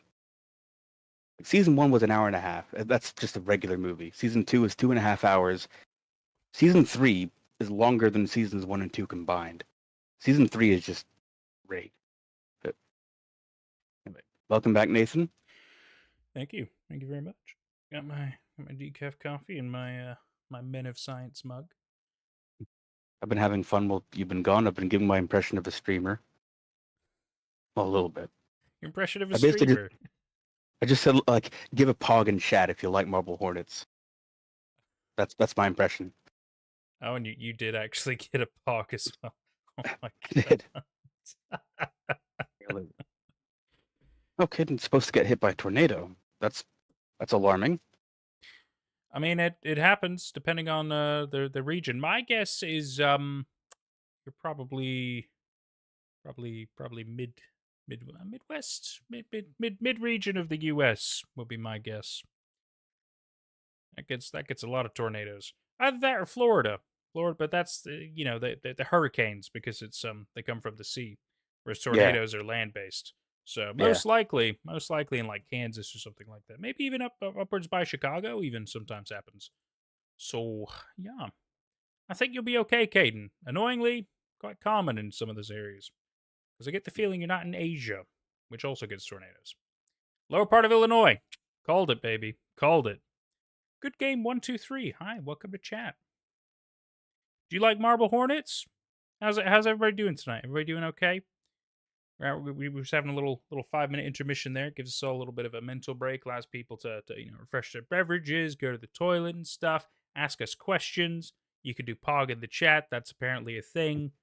I'm just going based on what Jordan says. I trust him. I don't know what the fuck I'm doing. I'm just kind of. I feel like a bit of a goofy podcast radio host half the time. I think that's a fair way of describing you. That's just I feel like I'm quite casual. I'm quite easygoing. I'm happy to have a joke even at my expense and just have a good little time and look good doing it. That's the key. You got to look good doing it. And Thank you, Caden. Goodbye. Thank you very much, Caden. You take care. Thank you for joining us, Caden. Absolutely. You take care, buddy. Oh. So, anybody else? Any opinions or ideas? How are you enjoying Marble Hornets so far? How many of you have seen it all the way through already and you just here for a good time? And how many of you have never even heard of it before? That's the big one. I always find that to be very interesting. But yet again, that's because Jordan and I are both older. Well, not old. We're like in our 30s, but young 30s. Oh, I am anyway. If I had to guess, most of the people in the chat have already heard of and have already seen Marble Hornets. It's like it's a fairly, like, I wouldn't say mainstream exactly, but it's, as far as internet niche horror stuff can go, Marble Hornets is fairly mainstream. I completely agree, and yet I mean, so I've been as I found the recent Bizarro YouTube fame. I got a lot of people asking me to watch analog horror stuff, and for the most part, it's the newer stuff. It's like Walton Files. It's I've already forgotten names of them. That feels really stupid. Oh, got Mandela catalog, things like that, right? It's always new stuff, which is fine, but not all the new stuff is very good. And I'm like, I don't really know if you can call half of this shit analog horror. I mean, granted, some of them are really good, like Local 58 is the one that I always come back to. I like that one. There's also a winter one that I forget the name of. That was a really good one as well. But yeah, I was always surprised that nobody ever wanted me to like watch any of the old stuff like this, Everyman Hybrid, 10 tapes. I forget the name of that one, but that one's quite good as well. There's Welcome back, Ellie. Oh, welcome back, Ellie. You have grapes. Wow, you living like the Roman times. You an empress now. You got a royal servant to feed you. That'd be quite cool. That's obviously a terrible joke. I do apologize, but hey, some people are into it. I get it. Grapes are nice, man. Grapes are nice. Yes, you do. Wow, I called it. I fucking called it. That's great. Anyway, terrible jokes aside. No, I've just always found it interesting that so many people, I mean, yet again, but plenty of them don't even mention any of the older stuff. Like I found out one of the oldest ARGs is called Interloper. And it's from like Team I've Fortress. heard that name. It's from Team Fortress 2 days, like when that was coming out and stuff. And I'm like, holy shit, that's kind of old. And it's kind of old. I haven't started it yet, but I've had a request to start it, and I'm kind of interested. But it's got an entire wiki. Like it's basically like just an insane big website of its own, and I'm like, holy shit, this is going to be a lot. Okay. I feel like I'm entering Marble Hornets territory with just all the lore, the information that I'm going to jump into, but ooh, you know what I mean? Yeah. But I'd never heard of it until recently. Just interesting. It's nice I've heard the name, although also like, because you mentioned it's a Team Fortress 2 thing, so I imagine it's in the Valve fandom sphere.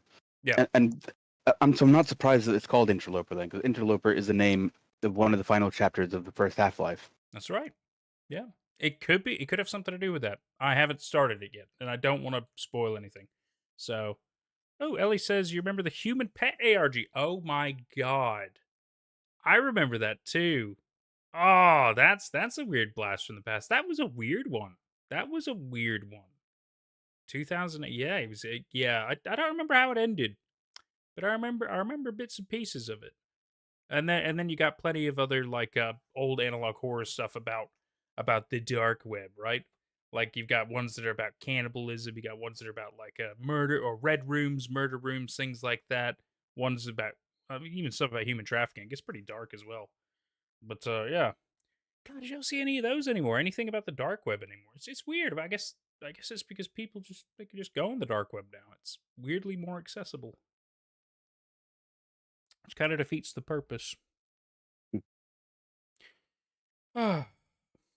Anyway, are we ready to jump back into some more Marble Hornets and to the Ark? Yeah, I'm ready. Me too.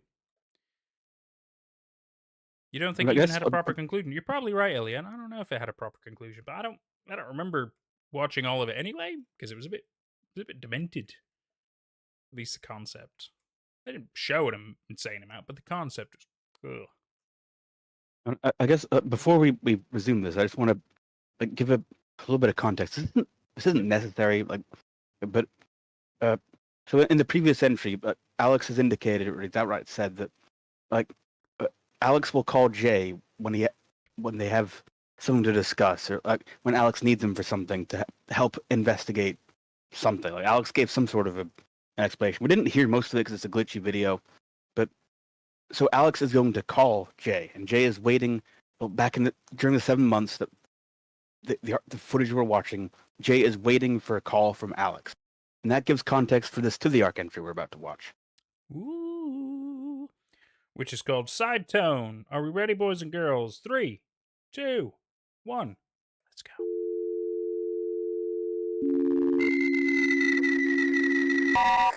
You reached the voicemail of Alex Curley. I'm not answering my phone right now. Please leave your name and a number, and I'll get back to you as soon as I can.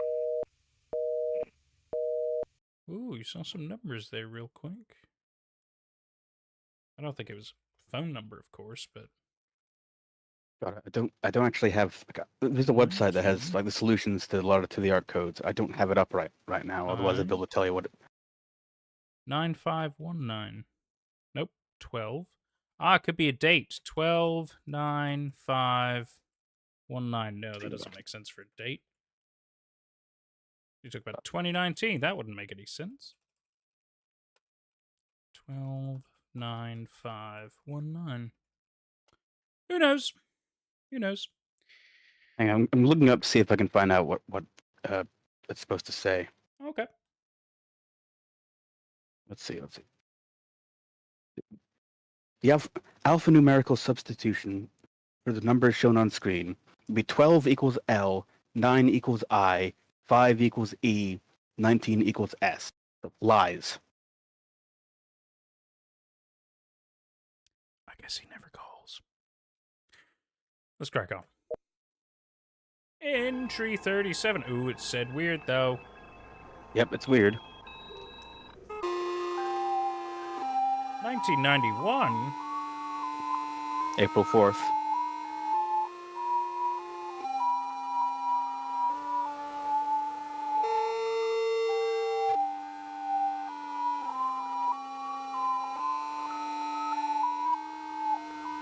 Ooh. We're gonna go back because just for a split second, just a split frame there. Let's see if I can. There you go. Look at that. Yep. Operator symbol. You think I can't see these things? I'm too quick, man. I'm too quick. All right, let's see the rest. Sorry. Hey to you, happy birthday to you, happy birthday, dear Alex, happy birthday to you.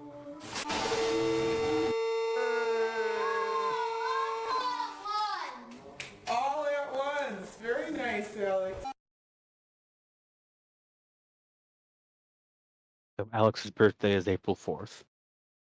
Were they There's trying? a bit of Were there's a bit of numerology to that, like 4 equals death, and its birthday is like 4/4.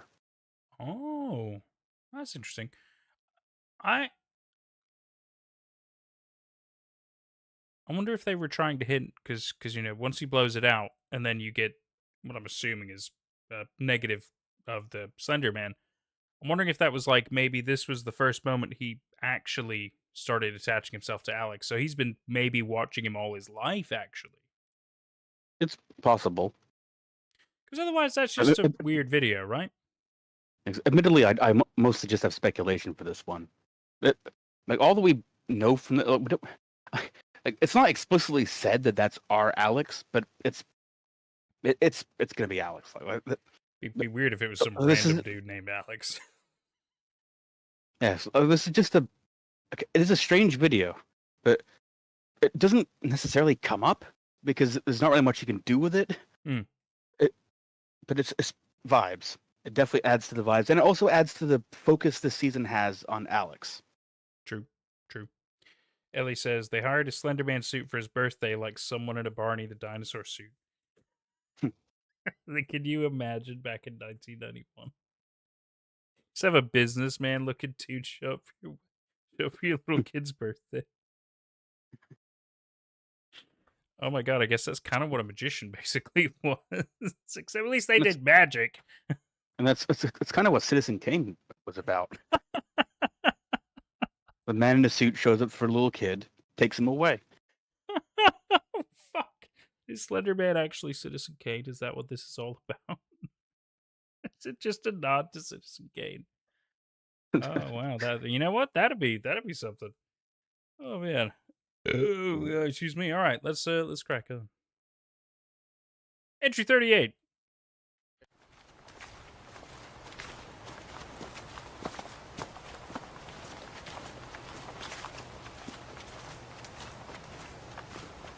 I found the following footage from one of the unlabeled tapes I have.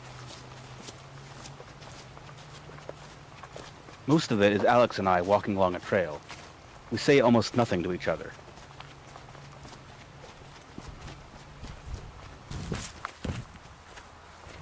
This is the last few minutes.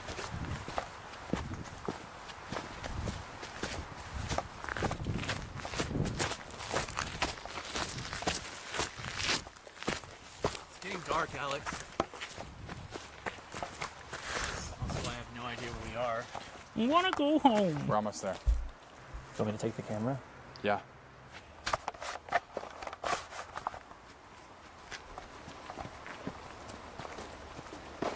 So where is there? How much do you know about this area? Nothing. When I first moved here, I remember hearing a story that back in the 1800s they thought this place was blessed because everything would grow so fast. They would take their worst criminals, murderers and child molesters, and they would put them on trial before God out here. They would tie them up to the trees, and the idea was that they would get stretched out, kind of like a rack.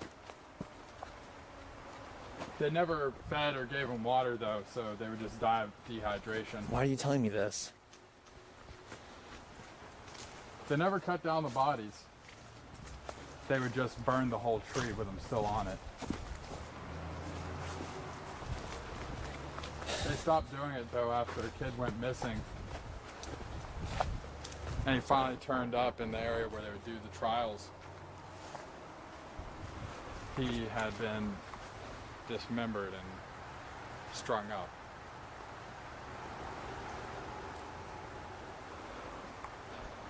So I is this was why that we're kid. out here to look at trees and tell spooky ghost stories? Come here. What? Just come here. Wait, hold on a second. There's only about a minute left on this tape. I'm gonna change it real quick. Since this tape was unlabeled, I don't know where it fits in with the 7 months that I don't remember. The way that Alex is acting in it makes me very uneasy. Why was he telling me all of that? For real. What happened to him? I feel like I'm getting closer, but not fast enough.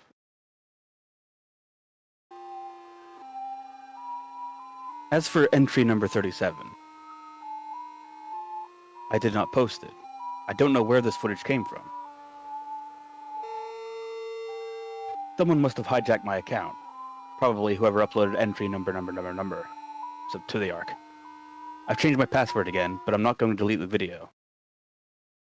For the sake of cinema. Cinema. 39. About a week after finding Alex in the abandoned house.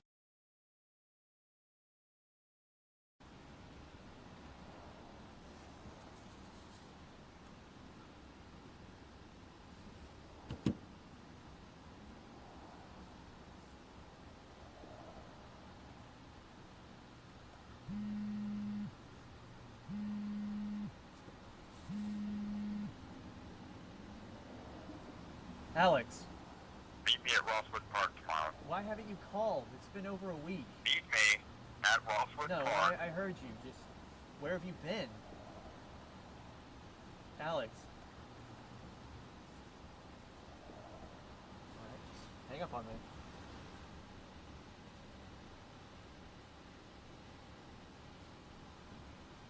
Alex, what time? You've reached the voicemail of Alex Crayley. I'm not answering my phone right now.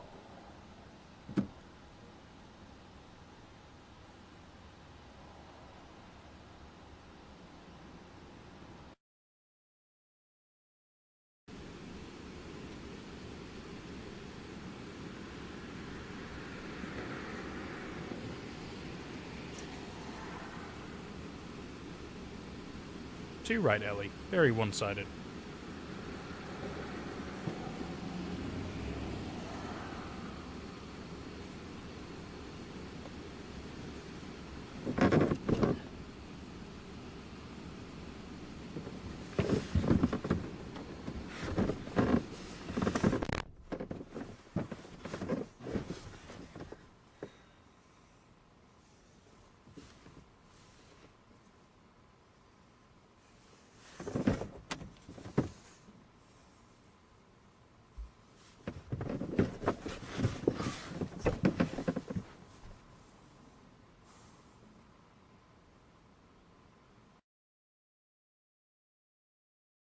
Roughly 40 minutes pass on this tape.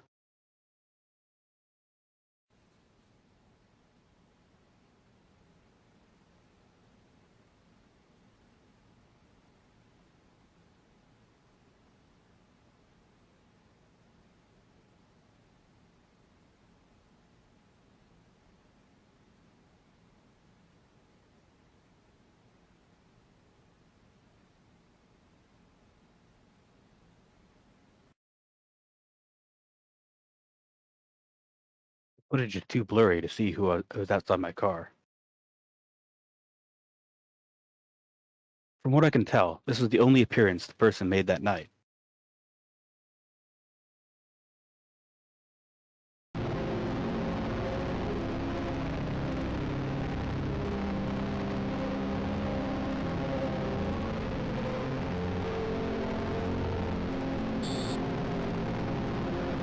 Here is something I have wanted to show you.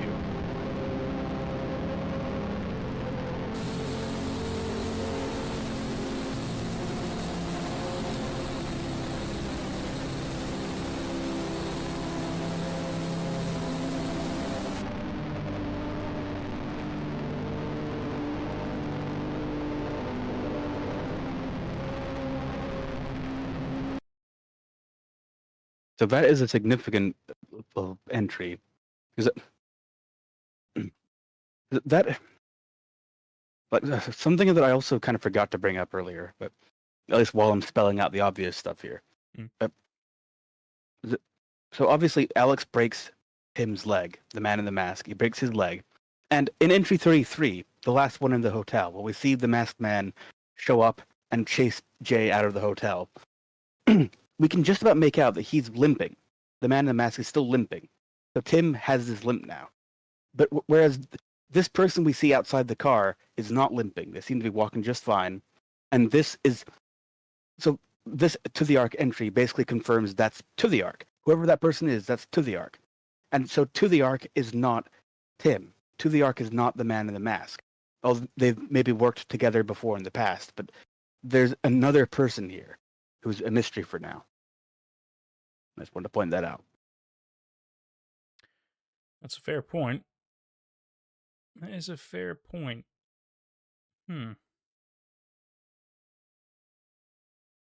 Yeah, I was gonna try to argue, but yeah, I'm pretty sure that this is still in that same chronological order because he was waiting on a phone call and this is what's happened. Yeah, that makes sense. Interesting. Do you know what the numbers were trying to tell us at the start of this? Not off the top of my head, but I can look it up because I'm interested. Yeah, have a look for us. This one's called Forecast. Yes. The Ark Forecast. Excuse me.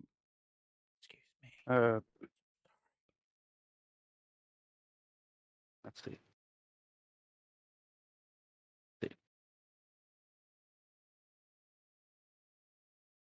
Well, for one thing, the video description is a strange code, which is base 64, and it translates to "see you, saw you." Computer keeps turning on. The music is the fourth movement from Beethoven's Fifth Symphony, reversed and slowed down. Numbers appear on the left of the screen. Yep. The numbers, when divided by 2, is another string of numbers, which it's still alphanumeric, so each number corresponds to a letter. And it spells out, "Am I a prophet?" Am I a prophet? Didn't even know that it said that. Strange. To the Ark is fun to interpret. It's one of the most lasting things about the series that I love to go back to. Well, so now that makes me wonder a little bit further into the proper definition of the word prophet, because I typically believe that has to do with a religious connotation, but I could be wrong. Well, it could be just about being a messenger of any kind of, even in, I mean, like I think you were going to mention an apocalypse, anything like that, right? Well, classically speaking, and even religiously speaking, a prophet predicts the future. Really, classically, a prophet doesn't really predict the future. They do, but they basically just say, like, if you continue going on in this path, this will happen. So kind of like an oracle or a soothsayer, anything like a seer, anything like that. Okay. But so just a prophet predicts the future, basically. And I guess To the Ark is asking, like, did I predict the future? Because otherwise, why would he have known to be there to maybe see them? I mean, I suppose there could be more to it than just that, but that's just the immediate interpretation I'm getting. Yeah, but also, like, To the Ark's videos so far, well, except for this one, but before this one, To the Ark's videos have become very angry about Alex. So maybe, like, To the Ark is saying, like, they predicted that something's weird about Alex, and there's a lot of words in my head. Another thing that's occurred to me, like, this sequence of events has confirmed not just that To the Ark is another person, but also that To the Ark was involved in these 7 months, the series of events that happened during the 7 months. So To the Ark, I would be willing to guess, knows what happens in the 7 months. They probably are privy to a lot of twists and turns that Jay doesn't know yet. So I imagine, like, a lot of what To the Ark's videos will be kind of like foreshadowing, like, in a playful way, like taunting Jay, like, I know what happens and you don't. So that might be that kind of thing as well here. Like am I a prophet because I know what's going to happen? Yeah.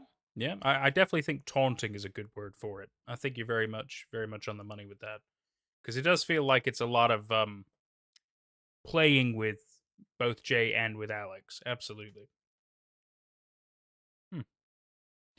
Maybe we'll find out if he is indeed a prophet. But then it makes you wonder, To the Ark must be more than one person. Why the name To the Ark, then? You probably know the answer to that, don't you? Yeah, that's only explained in the comic, actually. It's not explained during the actual series. Well, maybe when we get to the end of this, we could discuss some of that stuff. Yeah. Yeah. Interesting. Like 'Cause- To the Ark is just as far as the series goes. To the Ark is a lot of symbolism. It's like the poetry aspect of Marble Hornets. There's a lot of different things you got to interpret, and like a lot of ideas that help color the narrative. And yeah, I think that's the best way to put it. Colors the narrative. Interesting. Shall we continue? Yeah. Let's do it.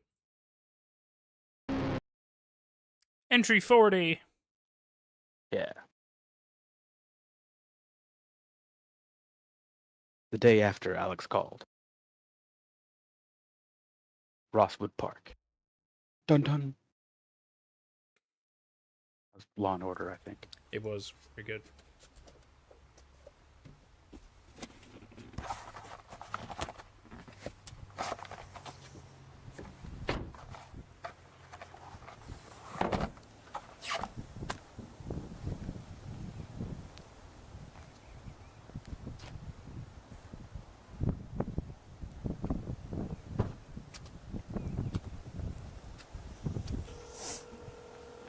You've reached the voicemail of Alex Crayley. I'm not answering my phone right now. Please leave your name and a number, and I'll get back to you as soon as I can. Alex, you didn't actually tell me what time you're going to meet me here, so I'm here whenever you decide to come.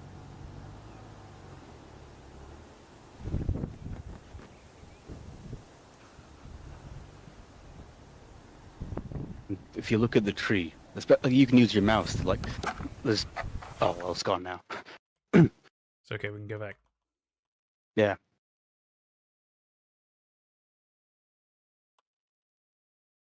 I'll just point out on the right side of the tree. It could be a root, but no. The on the left tree. Yeah, it could be a root, or it could be somebody standing there. But this will come up.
You've reached the voicemail of Alex Crayley. I'm not answering my phone right now. Please leave your name and a number, and I'll get back to you as soon as I can.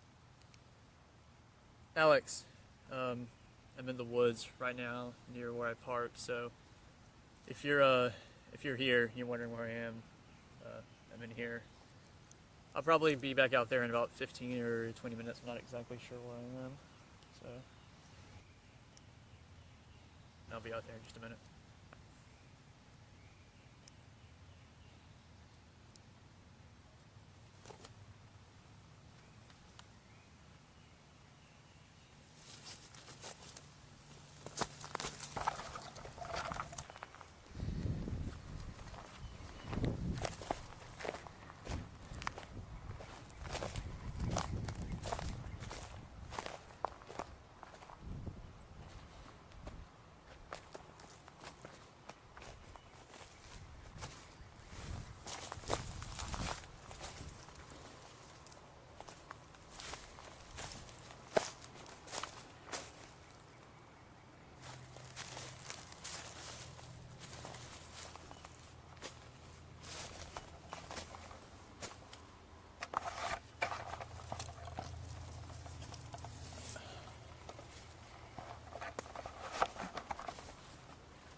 that happened. Do you think Alex was ever going to show? That would, if we keep watching, the answer to that comes. Then we shall. Intermission to the Ark.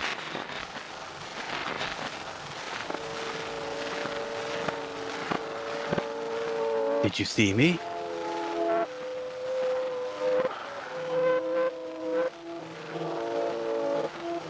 I saw you.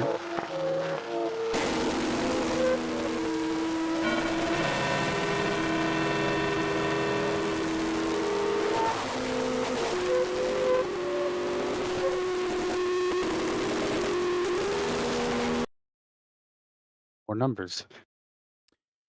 Would you like to translate for us? Sure, that was the intermission. I'll just Yeah. be clear here. Look, I'm not necessarily translating. I'm just looking up on Google the answers. Oh, no, of course, yeah. Same difference. Yeah. Yes, I can't take credit for figuring these out. Let's see.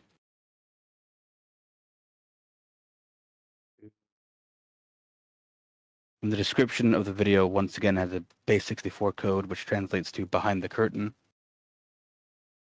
Let's see. If you break the numbers up in a certain way, then they translate alphanumerically to always there.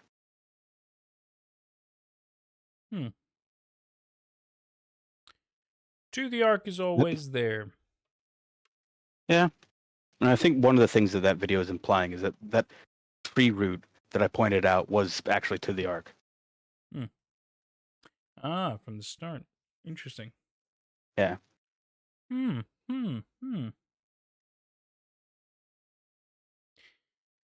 41? Mhm. Entry 41.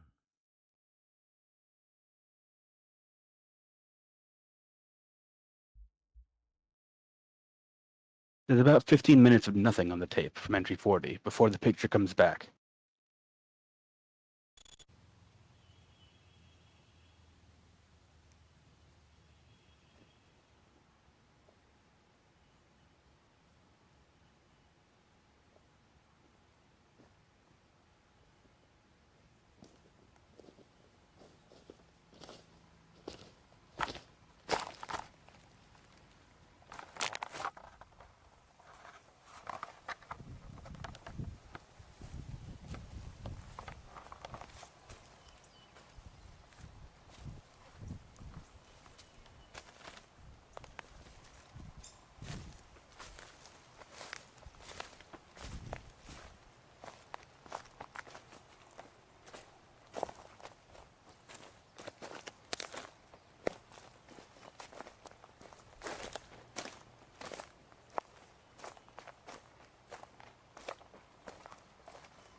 Lazy, welcome to chat.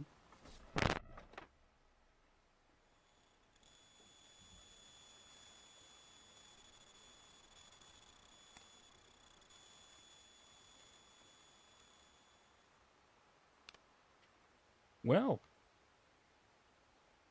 that was obvious. Yeah, so that's our introduction to another mystery character, the Man in the Hood. Hoodie? Or as the fans call him, Hoodie. Hoodie! That's great. It's a great name. We're moving into the next To the Arc Indicator. And hi there, Lazy. Creepy little baby thing already. Yeah. Messages everywhere. Signs everywhere.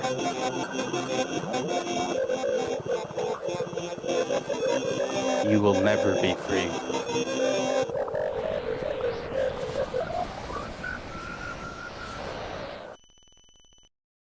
More numbers. Okay, we'll look them up. That one was... What was that one called? Oh god. Indicator. Indicator. Okay.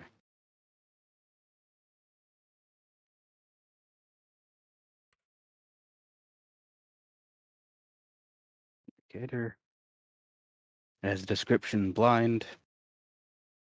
The numbers basically just say he lies. So To the Arc is really insistent on telling us that somebody's lying. Yes. Now, it makes you have to think a little further about it, because either To the Arc is assuming Slenderman is a he, which first off, rude. But second off, how can you determine if you can name an entity such as Slenderman as anything that we would know as a normative term? Or, more likely, Alex. It's the only other he we're really aware of, right? Yeah, it's the only other he that's been saying statements that can be lies. Like, Slenderman doesn't say things that can be lies. That's true. Slenderman doesn't really talk. You're very true. Very true. But it's weird, right? So why would To the Arc be saying that Alex is lying? Right? He hasn't been saying it the entire time. Only really in season 2, when we really had Alex appear in these tapes and stuff. It's strange. But then why? It's almost like he's trying to sway Jay to not trust Alex. Yeah. Why help? I'll answer that. I'll raise your question, or I'll see your question and raise you another question. The Man in the Hood has also just now directly helped Jay by returning the camera that was lost in the woods to Jay's car. So that's like I'm just gonna lay my cards on the table here. Like, the hooded man is Jay. The Man in the Hood. I mean, sorry, To the Arc.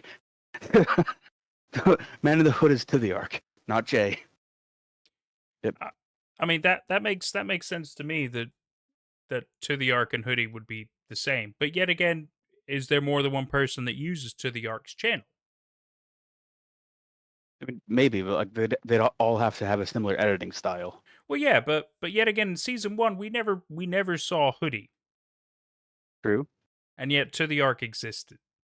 Yeah, we only saw the Man in the Mask. We saw Tim, basically. Yeah. So, and as I had said, like, well, To the Arc and Tim clearly work together sometimes, and that's why. Because in season 1 we do see some To the Arc entries with Tim, but we also see To the Arc entries with Jay. That's true. That's true. Like, Tim seems to be more in control of himself than Jay is, because like Tim's in the To the Arc entries, Tim is actually actively doing things. But I don't know. There's also the To the Arc response to entry, I think 18. I think one of the house ones. Yeah, I think so. There's one where it shows you like a bunch of boats in stock footage. It says like, "Tell us you have been keeping secrets. Smile for the camera." And as it says "smile to the camera," or it slowly fades in this photograph of Tim, So it's almost like To the Ark is speaking to Tim in that one, although Jay interprets it as talking to him. Mm-hmm. But it also like it was also a bit of a. It's also kind of being kind of cute because entry 18 was the one where we first see the man in the mask, and then immediately To the Ark responds with a photograph of Tim. So it's like saying like that was Tim. Oh. Tim is someone that To the Ark talks to, and they may work together sometimes. We still don't know the methodology or the headspace that Tim is in when he's wearing that mask.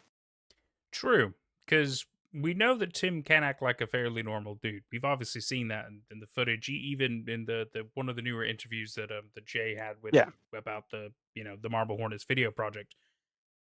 And yet, you're right. When he wears the mask, although he clearly has more of his faculties than say Jay when he's going under the weirdness or the fact that he loses 7 months of his time.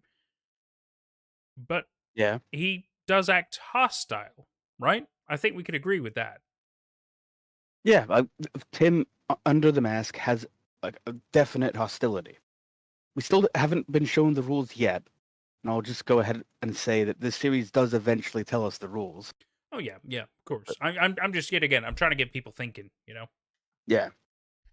Like I'm trying to think of this as we're watching it as though I don't know what's going to happen. Although I remember quite a fair amount that is going to be happening, which is what makes it really interesting because I gotta be careful not to say certain things as well. Yeah. But it's great to kind of rethink about some of this, like when you really break it, especially because these weren't coming out like every single day, were they? Like you had to wait like at least a week sometimes, or even longer. I remember months. Yeah. Yeah. I remember you were so excited whenever a new entry would come out. It was like a whole big thing. But yet again, it makes you think. It makes you ponder, and then you're like, where is it going to go? What's going to happen? What are they trying to tell us here?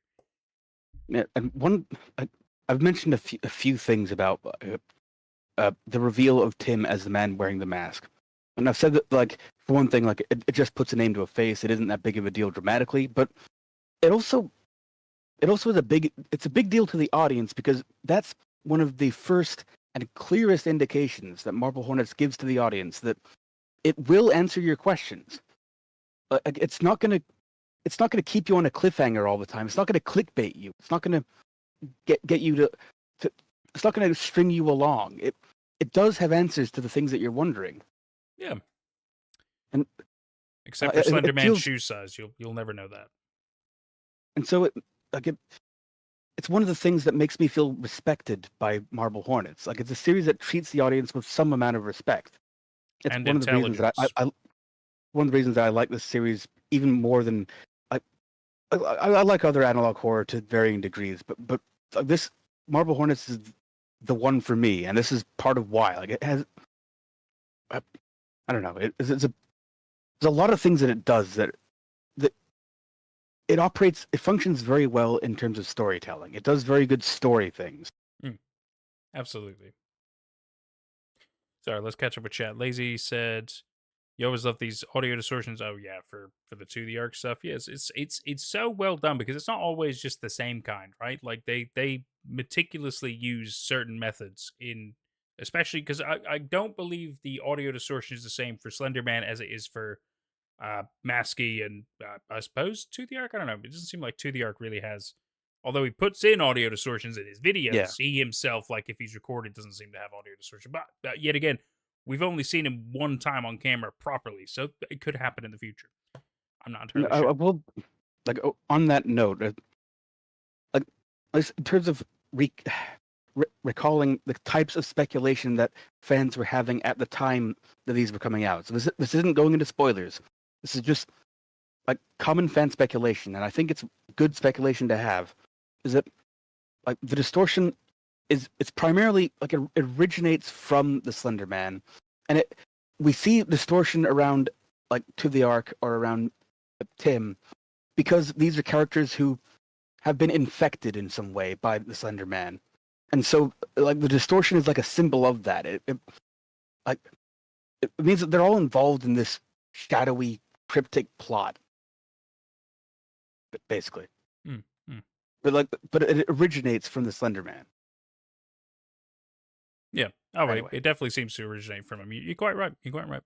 Lazy also says, my instinct when you first saw that was that it was referring to one of the normal cast members, like someone we would have seen speak as viewers. That's the lying thing, yeah. Mm-hmm. And also, he's trying to vigilante his help into the plot. Yeah, a vigilante, that's a good way to think of it as well. Because Yeah, both helpful and hurtful, right? I feel like To the Ark is kind of obviously operating on their own merit. Yeah, and so I mentioned earlier, like I was kind of waxing my own interpretations, but how like I mentioned, like Jay is acting like a narrator, he feels it's his obligation or his obsession to tell this story, to be the narrator for the story, and To the Ark is also operating as like another narrator, a competing narrator, someone who's often adding supplementary stuff onto the plot that Jay's telling, but in some ways, especially like more and more now, like here, because To the Ark is uploading things to Jay's channel. Like To the Ark is like competing to tell the story maybe a bit better, maybe. But so like To the Ark is trying to help Vigilante as help into the plot, but like also like he's trying to Vigilante himself as a narrator. Maybe to help Jay tell the story, or maybe it's antagonistic. Because we've also mentioned like Tim, the man in the mask. Well, Tim, under that mask, he behaves with a lot more hostility. Maybe To the Ark, underneath the hood, behaves with more hostility. Maybe antagonizes Jay, whereas at other times, To the Ark tries to help Jay. That's it. Yeah, that makes a lot of sense. That makes a lot of sense. Let's see. Lazy also says, and you go, oh wait, that means, ooh, yeah. When we were talking about the revelations, that when you really think about these things, especially when anything kind of gets revealed in an entry, it kind of changes your thought process. Absolutely. Also, the audio effects are never just someone going, brrr, distortion, scary, or at least it feels that way. It's put together artfully. Exactly. It's everything is really carefully thought out in this, which is it's well done. It's very well done. It's a good way to convey your reality is falling apart. That's an excellent way to put it. Excellent way to put it.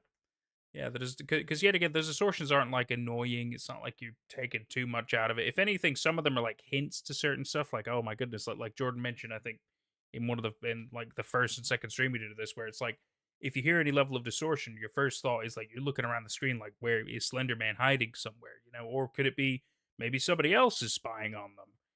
It's always like a little Easter egg hunt at that point. But you're right. It trains you in a weird way, right? Yeah, the distortion acts like the score of a movie. Well, like in a horror movie, you'll hear the music kind of tensing up, and so that'll indicate to you, oh no, something's about to happen. Because Marble Hornets does that, but with distortion. When you hear the distortion, it's the cinematography. It's just it's using its medium to try and be more like a film. Absolutely. Lazy says, I love playing Where's Waldo in every entry. Me too. Me too. The moment the distortion happens, I'm always looking around, especially if there's trees. I'm like, shit, he could be anywhere. and that did happen in entry 40, the one where Jay, he's investigating that chimney in the woods, and then he sees the Slenderman. Because as he's investigating the chimney, you see some visual tearing going on, which we haven't seen in a long time.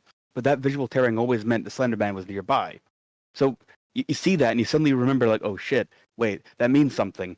And then within seconds, that's when we see the Slenderman. He's just like, hey, bud. It's just setting up a little scare. Absolutely. All right. I feel like we're getting near the end of season 2 already, aren't we? We're getting near the halfway point. Getting near the halfway point. 43 is that. Well, 44 is the halfway point, but okay. But it's in the middle of 44. Okay. Okay, so let's shoot for the halfway point. Okay. But we can just get to the end of 43, or maybe To the Ark entry that comes after that. But okay. Yeah. Oop, did I go the right way? Yes, I did. Sorry. Entry 42.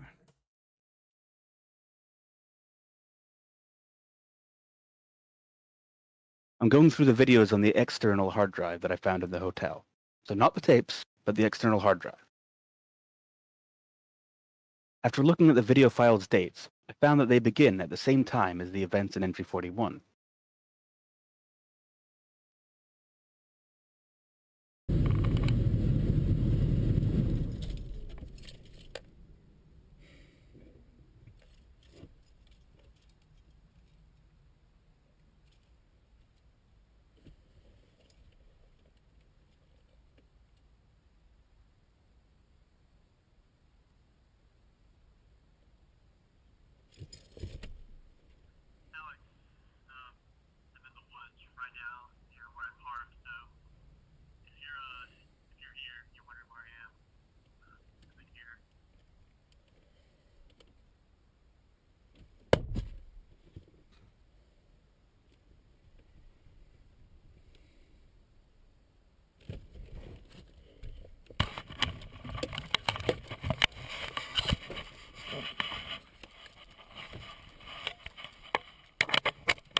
strange. It's some sort of chest camera.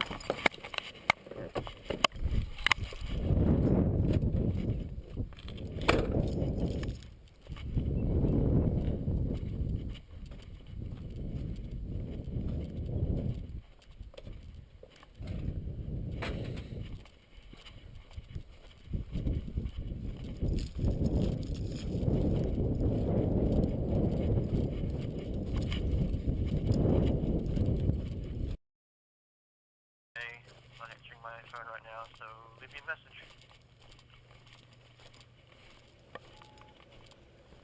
Jay, I'm outside the woods. I don't know why you decided to go in there, but get out here. Now.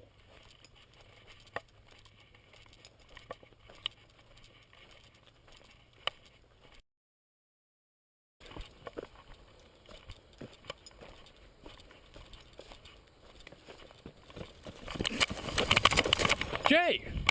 What the hell are you doing out here? Get out of here, come on. What? Come on. Jesus Christ.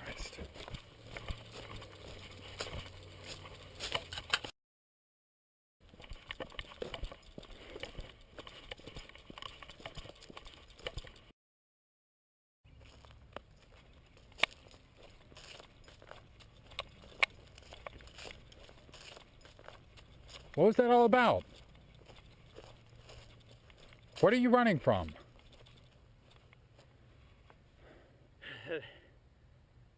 That thing.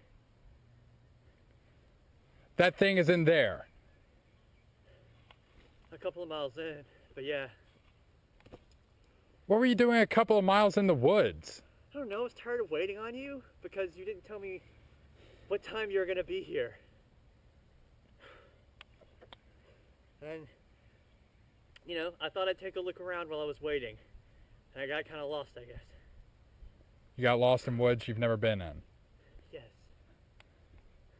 Do you at least have the camera?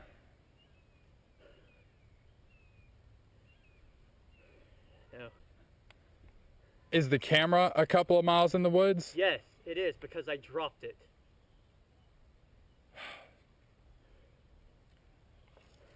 Let's go. Come on, let's go.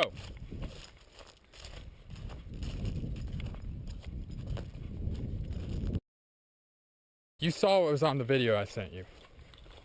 You have no clue where Amy is. No. Well, what do you want me to do about it? Help me, Jay. All right? Look, we have a better chance of finding her together. Yeah, I'll help you, but today, I'm done. Why? Fine. Fine.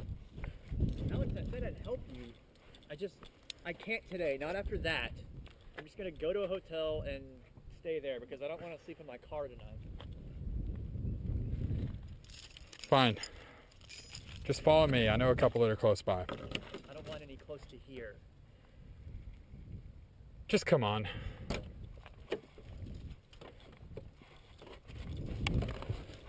Alex, wait. What? It's in my car. What's on it? I don't know, I guess the battery's dead. We'll check it when we get to the hotel. Let's go.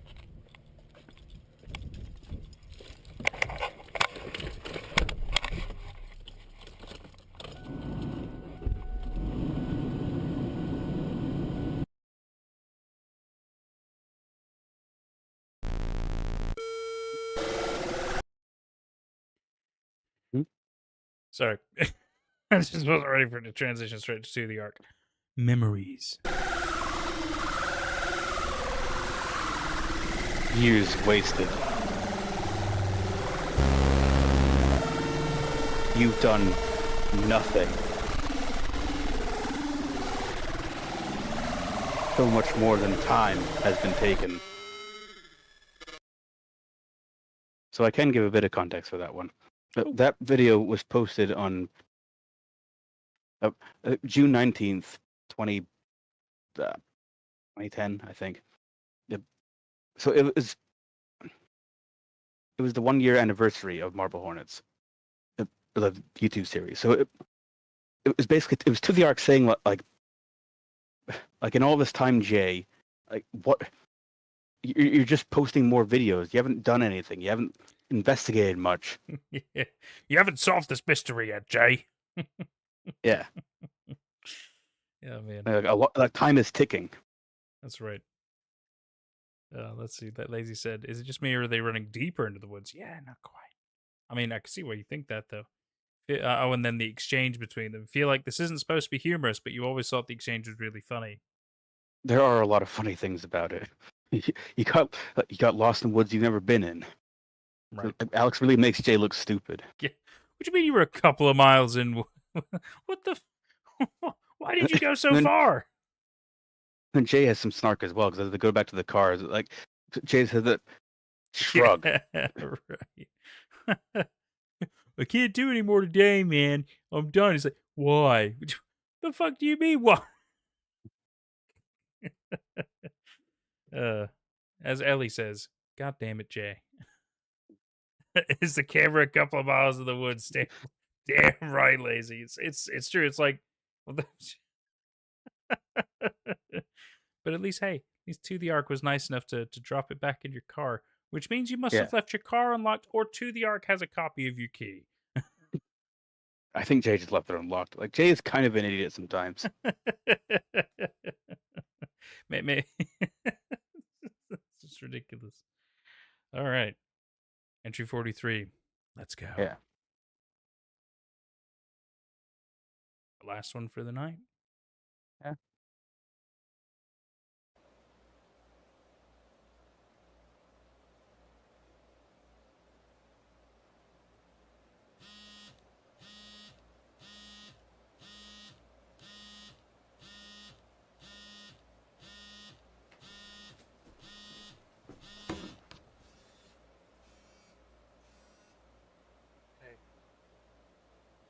Okay, yeah, I'll be out there in a minute.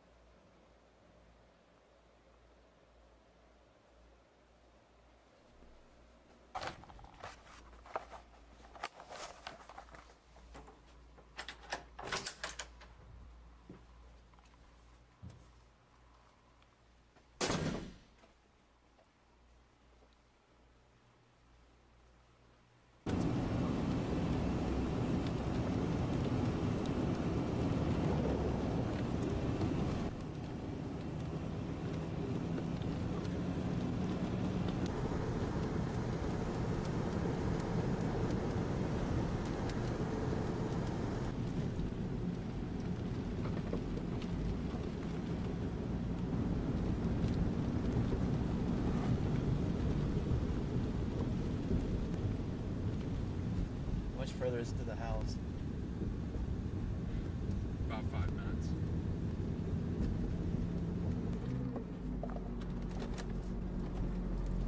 Is this it? Yeah. That window up there is the one we jumped out of. Where'd you go after that? I don't know. The next thing I remember, I was waking up in my apartment with the camera. Is everyone home? Can you tell? I don't think so. I don't see a roommate's car. Whose car's that up there? It's a divided house, so these cars belong to her neighbors. They live in the right side there. Oh, okay, and Amy lives on the left. Yep. Okay. Well, why don't you just go knock on the door? Can't hurt. We're here.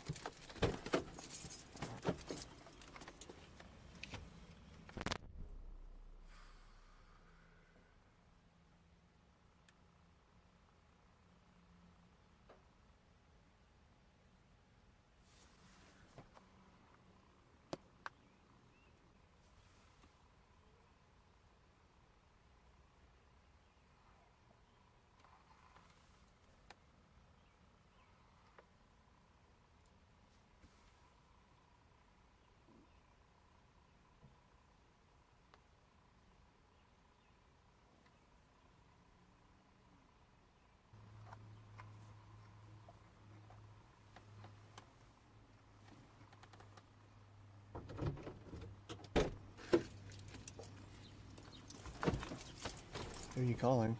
Roommate.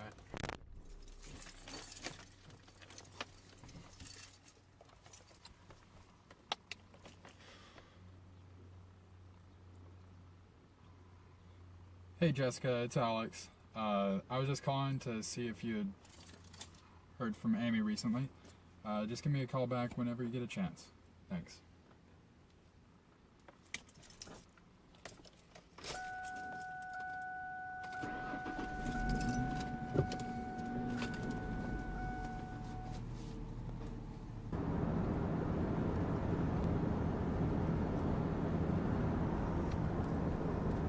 So where are we going now? We're gonna take you back to the hotel and then I'm heading back to my place. Do you want me to follow you? No. I think it's best that you don't know where I live right now. Why?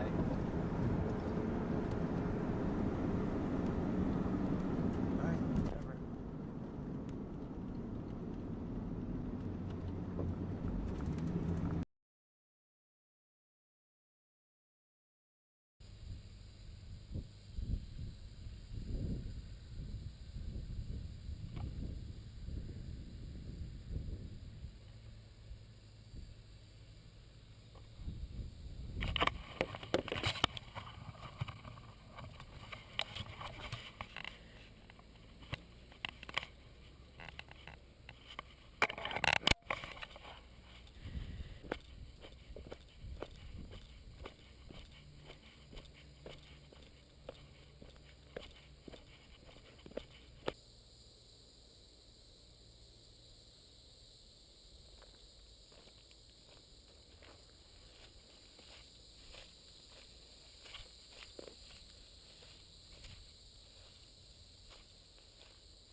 Oh my. Yeah, well, that entry gives us a few things to chew on. But A few things. for one thing, like it it elaborates a bit on what Alex's plan with Jay is. Saying, like, the reason that Alex wants Jay around is so he can, well, help look for Amy, who has gone missing. Amy being the girlfriend from Entry 26 at the end of season 1. Mm. And we still don't really know why Alex has been kind of, well, he's been very detached. He hasn't been returning Jay's calls. He's been kind of dictating when they do the investigation. The ending of this entry suggests some things, but it still doesn't confirm or deny anything. But another thing that this episode gives us is that Jessica is Amy's roommate, and Jessica being the one from the hotel. Mm-hmm. So this is the first mention we've got of her. This is during the 7 months. So this will inevitably lead to her being involved in the hotel thing. The other thing that this gives us to chew on is, well, a couple of things. One, the chest camera still gets distortions around the Slenderman, but it's a different kind of distortion. It seems to, like a regular handy cam or a hand camera, kind of it just shorts out entirely if you get too close to the Slenderman. Whereas the chest camera keeps on rolling, and you don't drop it; you bring it with you, so it has the potential to show us a lot more directly people getting close to the Slenderman. It could show us more of what happens during these blackouts. Mm. And so here we see Alex approaching the Slenderman. He clearly has a sort of a blackout or like a seizure or something, a coughing fit, kind of passes out. And if he was just using a hand camera, that would have been like the end of the video, just him falling and dropping the camera. But here we see that he gets back up and he walks towards the Slenderman. And right now, that's all that we know about that. But it does raise some questions. Absolutely, and it does. Raises some speculation. Yeah, like for me, yet again. So thinking about everything up to this point, obviously we know that Alex is. I mean, based on his demeanor, even in the early stuff, he seems not exactly aloof. I think he's more easily angered by stuff, right? He seems very detached, like you said. That's a good way to describe him. But he just seems like he's constantly kind of like calmly angry, right? Which, yet again, some people are like that, So it could just be his thing. I'd say that like he doesn't like to be questioned. Yeah, that's true. He very much likes to be in charge without having to really do anything. Yeah. Until obviously he has to do so. But then, like you said, he doesn't want to be questioned. He doesn't want to be talked back to. He just, his way or the highway sort of a mentality. And so yet again, it's interesting that the idea that so once he's gotten rid of the tapes from ages ago and all the season 1 shenanigans and stuff, and obviously at the end of season 1, we see the fact that his partner Amy finds his old video camera. And because she uses the video camera, at least my assumption is that has attracted the Slenderman to Alex's location.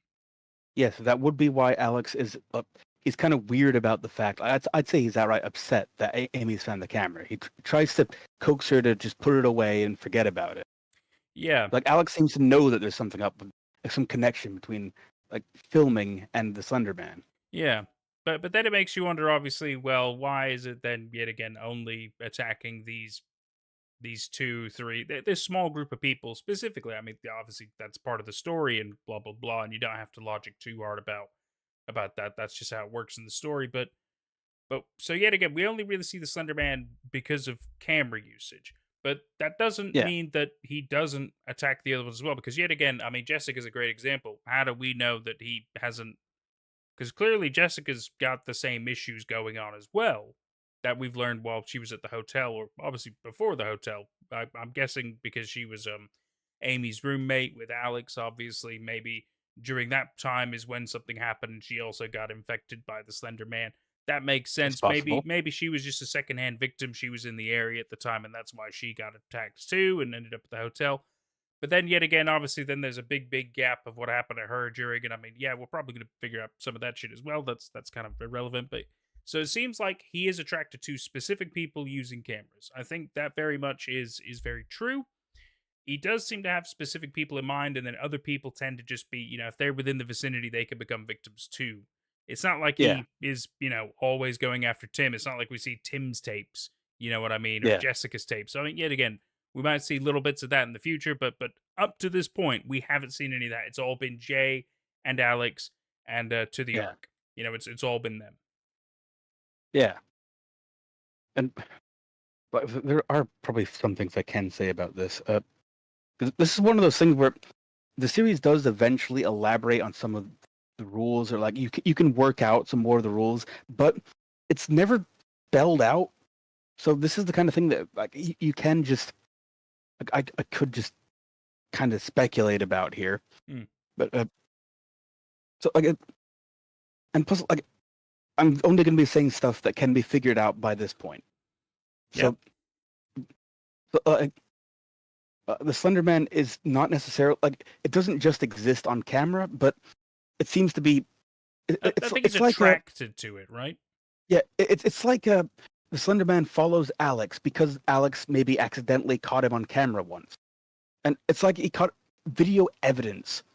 The Slender Man doesn't like video evidence of himself. Okay, so now you're making sense. Yeah, and so it's because Alex was filming himself so much, or even just filming. Well, he make a film first, and then filming himself. And so like it's not just. So that means that the footage is a vector of this sort of infection. So not just the person filming it, but everyone who appears on the tape where the Slender Man is potentially they're potentially going to be targeted. They are a potential target. That's or it. Victim, or however you want to define it. Absolutely. Now, another thing that I find interesting. So obviously, Alex being incredibly careful, he's had to deal with this for a long, long time, as we're aware, based on his demeanor, his attitude, how he handles these situations, and obviously the fact that he thinks Jay's an idiot for doing certain things and stuff. But yet again, it's because he's dealt with this more, so he's a bit more accustomed to how to deal with this situation with the Slender Man.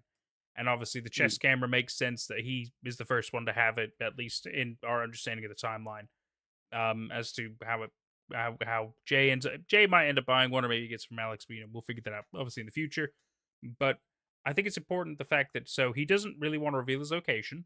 He doesn't want it set on camera because maybe Slenderman can utilize anything that's even in a video camera to gather information as well. We don't know the extent of his power, but either way, my idea, my assumption is the fact that Slenderman perhaps can.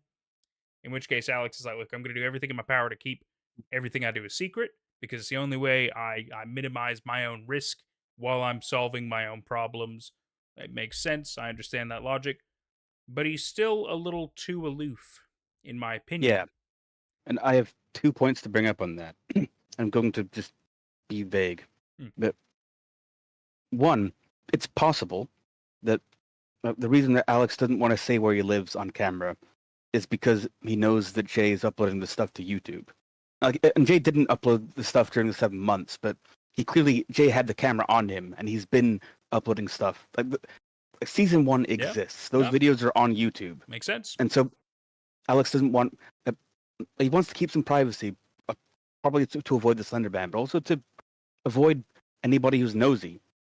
But then the second point, Alex clearly is aware of, or at least Alex treats the Slender Man like it's this vector of infection, like I described, where it's based around being caught on camera, and that would give a reason for why Alex wanted to burn the tapes in the first place, and why it took some convincing. Like Jay had to step in to actually get the tapes off of Alex in the first place.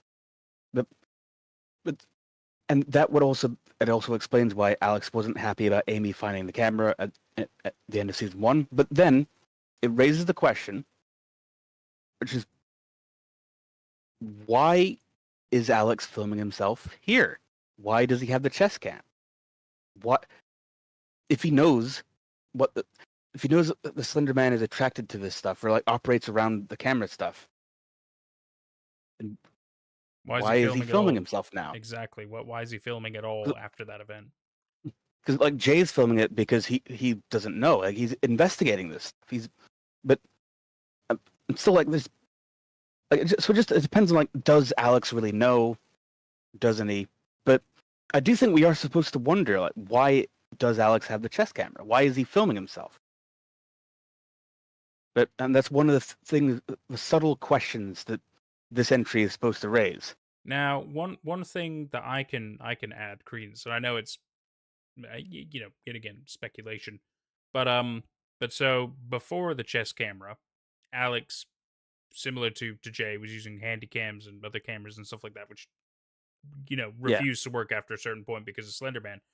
Whereas obviously, I suppose maybe the chest camera is obviously a newer camera, or maybe a different type of camera. I don't know the details, but maybe he's just attempting something different, right? Maybe he's like, you know what? Let me try a new camera. Maybe with the new camera, maybe, especially with the chest camera, where even if he's in a state, he knows he's not going to fuck with the He'll be camera. able to, Maybe yeah, he can he'll be see able to more. see. Yeah, he'll be able to look over the footage and see, like, answer some deeper questions, like what is the Slenderman doing at these times when I'm blacked out? Yeah, because if he was just with a handy cam again, I'd absolutely be like, he knows this is a stupid idea. Whereas, yet again, I can somewhat justify the newer camera, not fully, but that's just my take on it. Well, that's a good point. That's a very good point. But then it makes you think, well, then he definitely does want to find Slenderman. Yeah. Which And then look, makes you wonder, I mean, obviously to prove his existence, to catch him on camera. Why? Why do you want to catch him on camera? yeah, like the end of entry 43, there's, like Alex had no reason to just be hanging around the woods and like purposely going into this weird little tunnel of shrubbery. It did look deliberate, but- didn't it? Yeah, it looked like he was searching the Slenderman out, seeking him out. Maybe there's more going on than we're even aware. I mean, I know you and I know, but still makes you think, doesn't Yeah. it? Makes you wonder Yeah, what but the fuck. And things like even knowing things about where this story goes, a lot of these questions that we're raising here they're still surprisingly open. I'm really like I am being careful not to actually spoil anything. I'm raising the questions that I like to think about when I watch these entries. Absolutely. No, I think it's important to just ask as many questions as possible. Something that makes you have questions, I think, is good. If you can watch something or read something or digest something that doesn't really make you think or have questions, I think it's not quite as fulfilling of an experience. I like knowing that I have questions at the end of it, and maybe I won't get the answers, but it's good that it gets my mind racing about stuff, because it's just more interesting in my opinion. Yeah. Right, let's catch up with chat. Let's see. Ellie says spoopy. Lazy. Oh, sorry. Lazy was saying to the arc is like Jesus takes too long. Here's your damn camera about the camera in the car. Yep. You have to wonder how far gone Alex is if he keeps going to these places alone, knowing that's where shit goes down. True. It's a fair point. You do have to wonder how much of his faculties are in order, especially after all the stuff that's been going on. Very true. Very true. I guess you forgot the part where he gets back up and walks toward the danger. Yeah, I can understand. It's an important part, but I suppose it's missable, especially if you just kind of glance away for a couple of moments. It's totally missable. Implying something else in his mind takes over. Yes, it does indeed imply. So my thought is that obviously when he sees the Slender Man, he has this coughing fit, goes down. The camera's obviously still rolling, but then when he gets back up, he's not like normal Alex. I think he's like now in the whatever state they enter where they begin losing moments of time, right? But they're under his influence during this period. But at least the camera still can catch it, which is great. But yeah, I definitely agree. I think that's one of those moments, which yet again makes you wonder, well, how many of these moments have happened? Because it's clearly not just Alex. Other people have had this same problem too. But it's great that now maybe we can start seeing video footage of what happens to these people when they're under his influence. Yeah. To quote the movie Nope, it's the impossible shot. We have a chance of seeing the impossible shot, which is fantastic. Let's see. It scared me too much. It would be hard to say otherwise because there's not really any other way to capture Slendy. Yeah, that's fair. That's fair. That's a fair point. How else would you capture something that, especially is able to teleport, like just fucking disappear? It's a fair point.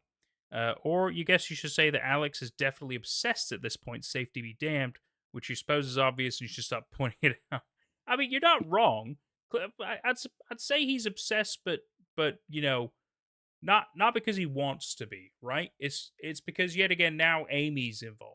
I feel like if Amy wasn't involved, if it was just Alex having to deal with it, he probably would be like, look, I'm happy to just as he did for a while. He shelved it away and he's like, that's it. I don't even have to think about this anymore. And that worked out for a time until obviously it didn't.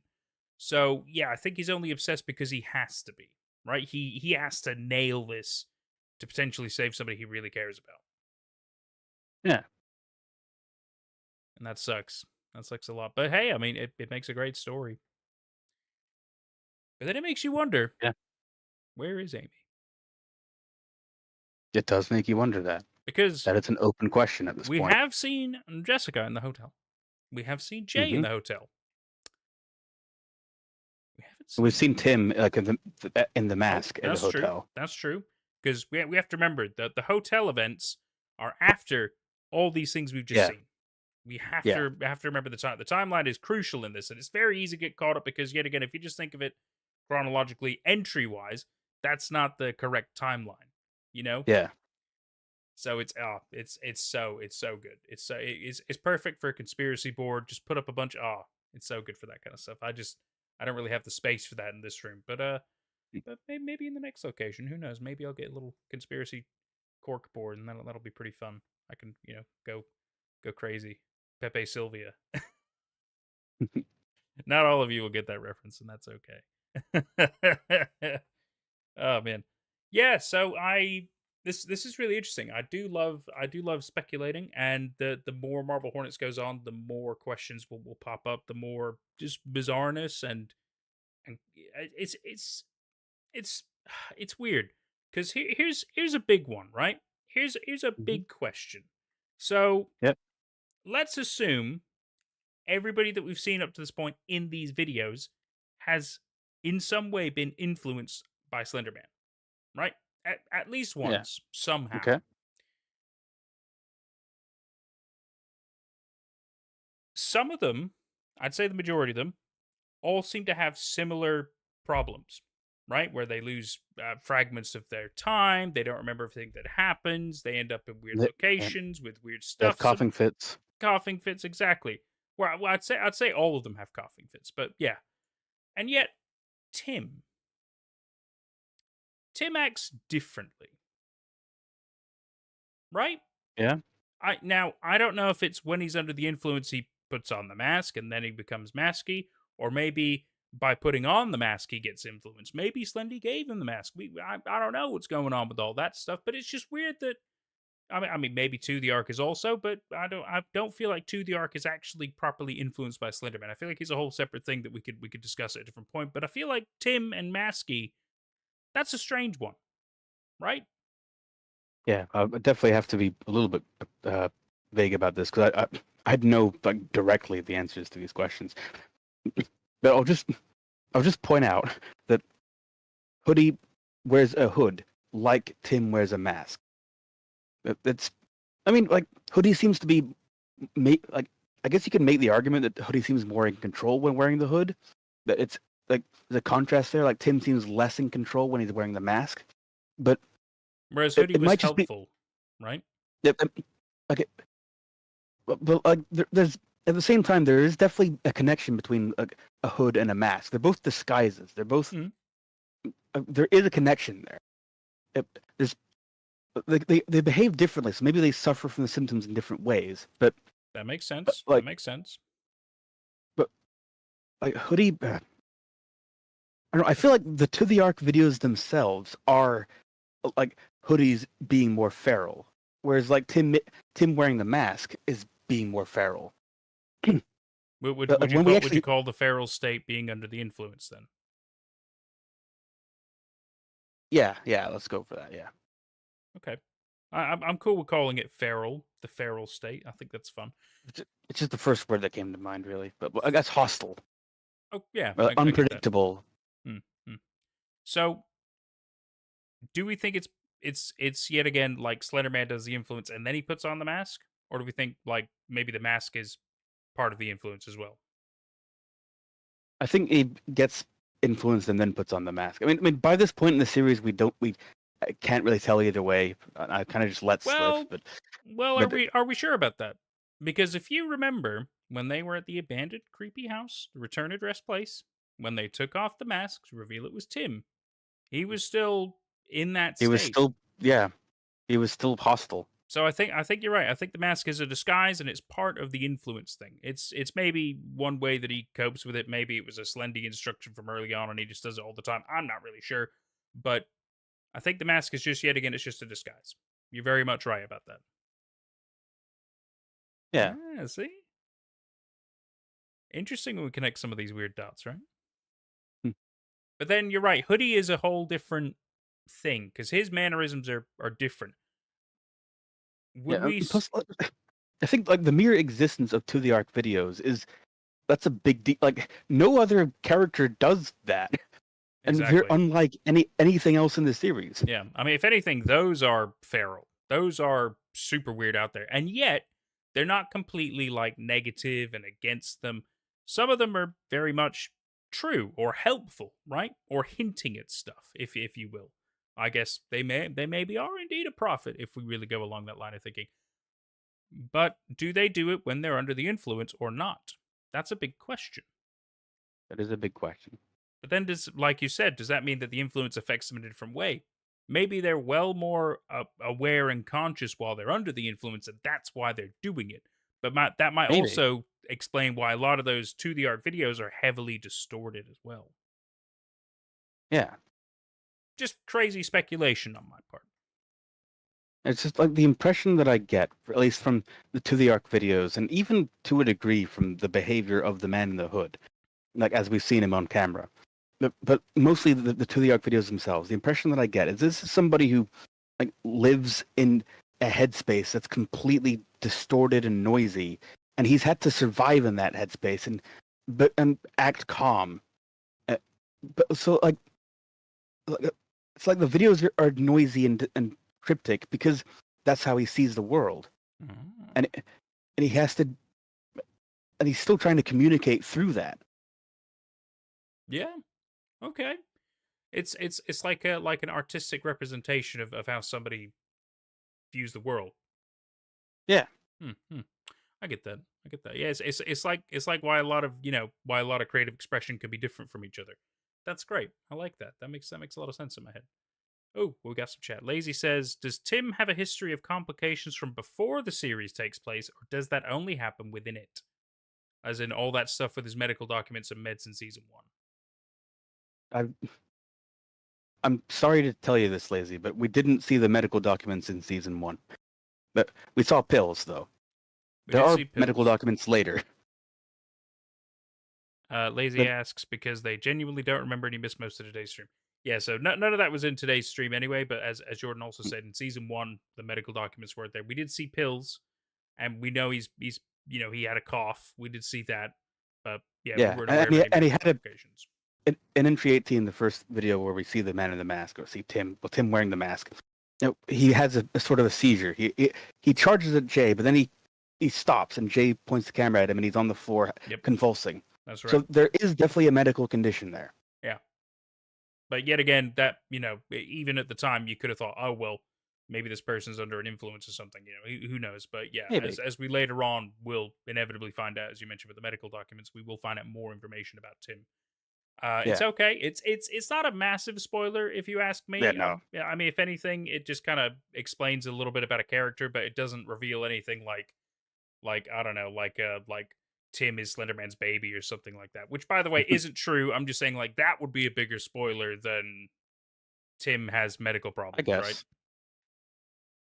Yeah, and plus, I don't know. The pills. Actually, we find the pills in Brian's house, but although we also, but we also find Tim / Masky in Brian's house. That, and that's actually another point, but I'll get to that.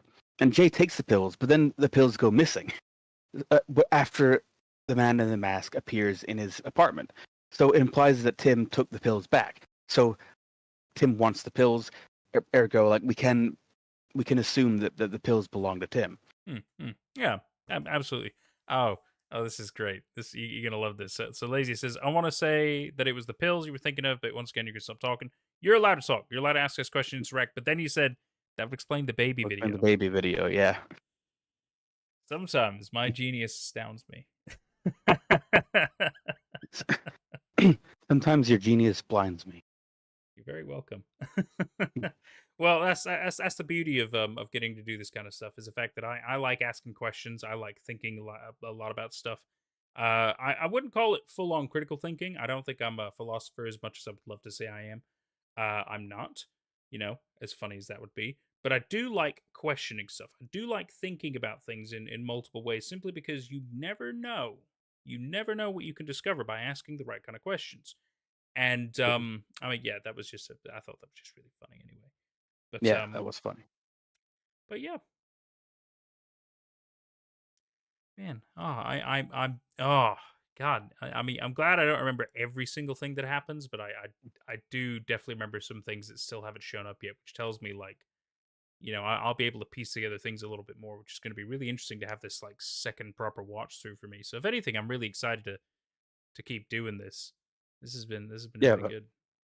I'm excited too because I do remember the events very well, but I'm like I love the idea of you getting to rewatch this and piece it together and kind of give me some validation of like 'cause I love this series and it's nice to see you make sense of these things. It's a And great series. It really really is. And I mean, I know I didn't fully appreciate it back then, but yet again, I was a teenager, I suppose. Yeah, a teenager around the time, and I was focusing on moving on with my life out of high school and shit like that. So it's a shame I didn't really yeah, put the full on time in it. But again, if I had known that my potential career was going to come down this rabbit hole, I would have probably watched it like 12 times. hmm, I had no idea that this funny turn of events would have brought you and I here live streaming, watching and talking about Marble Hornets. If I had known that like 15 years ago, that would have been crazy. yeah, I'm very happy about that. And, plus, Who knows? and plus, and plus, like in your next location, you and I will be able to have a lot more direct interaction.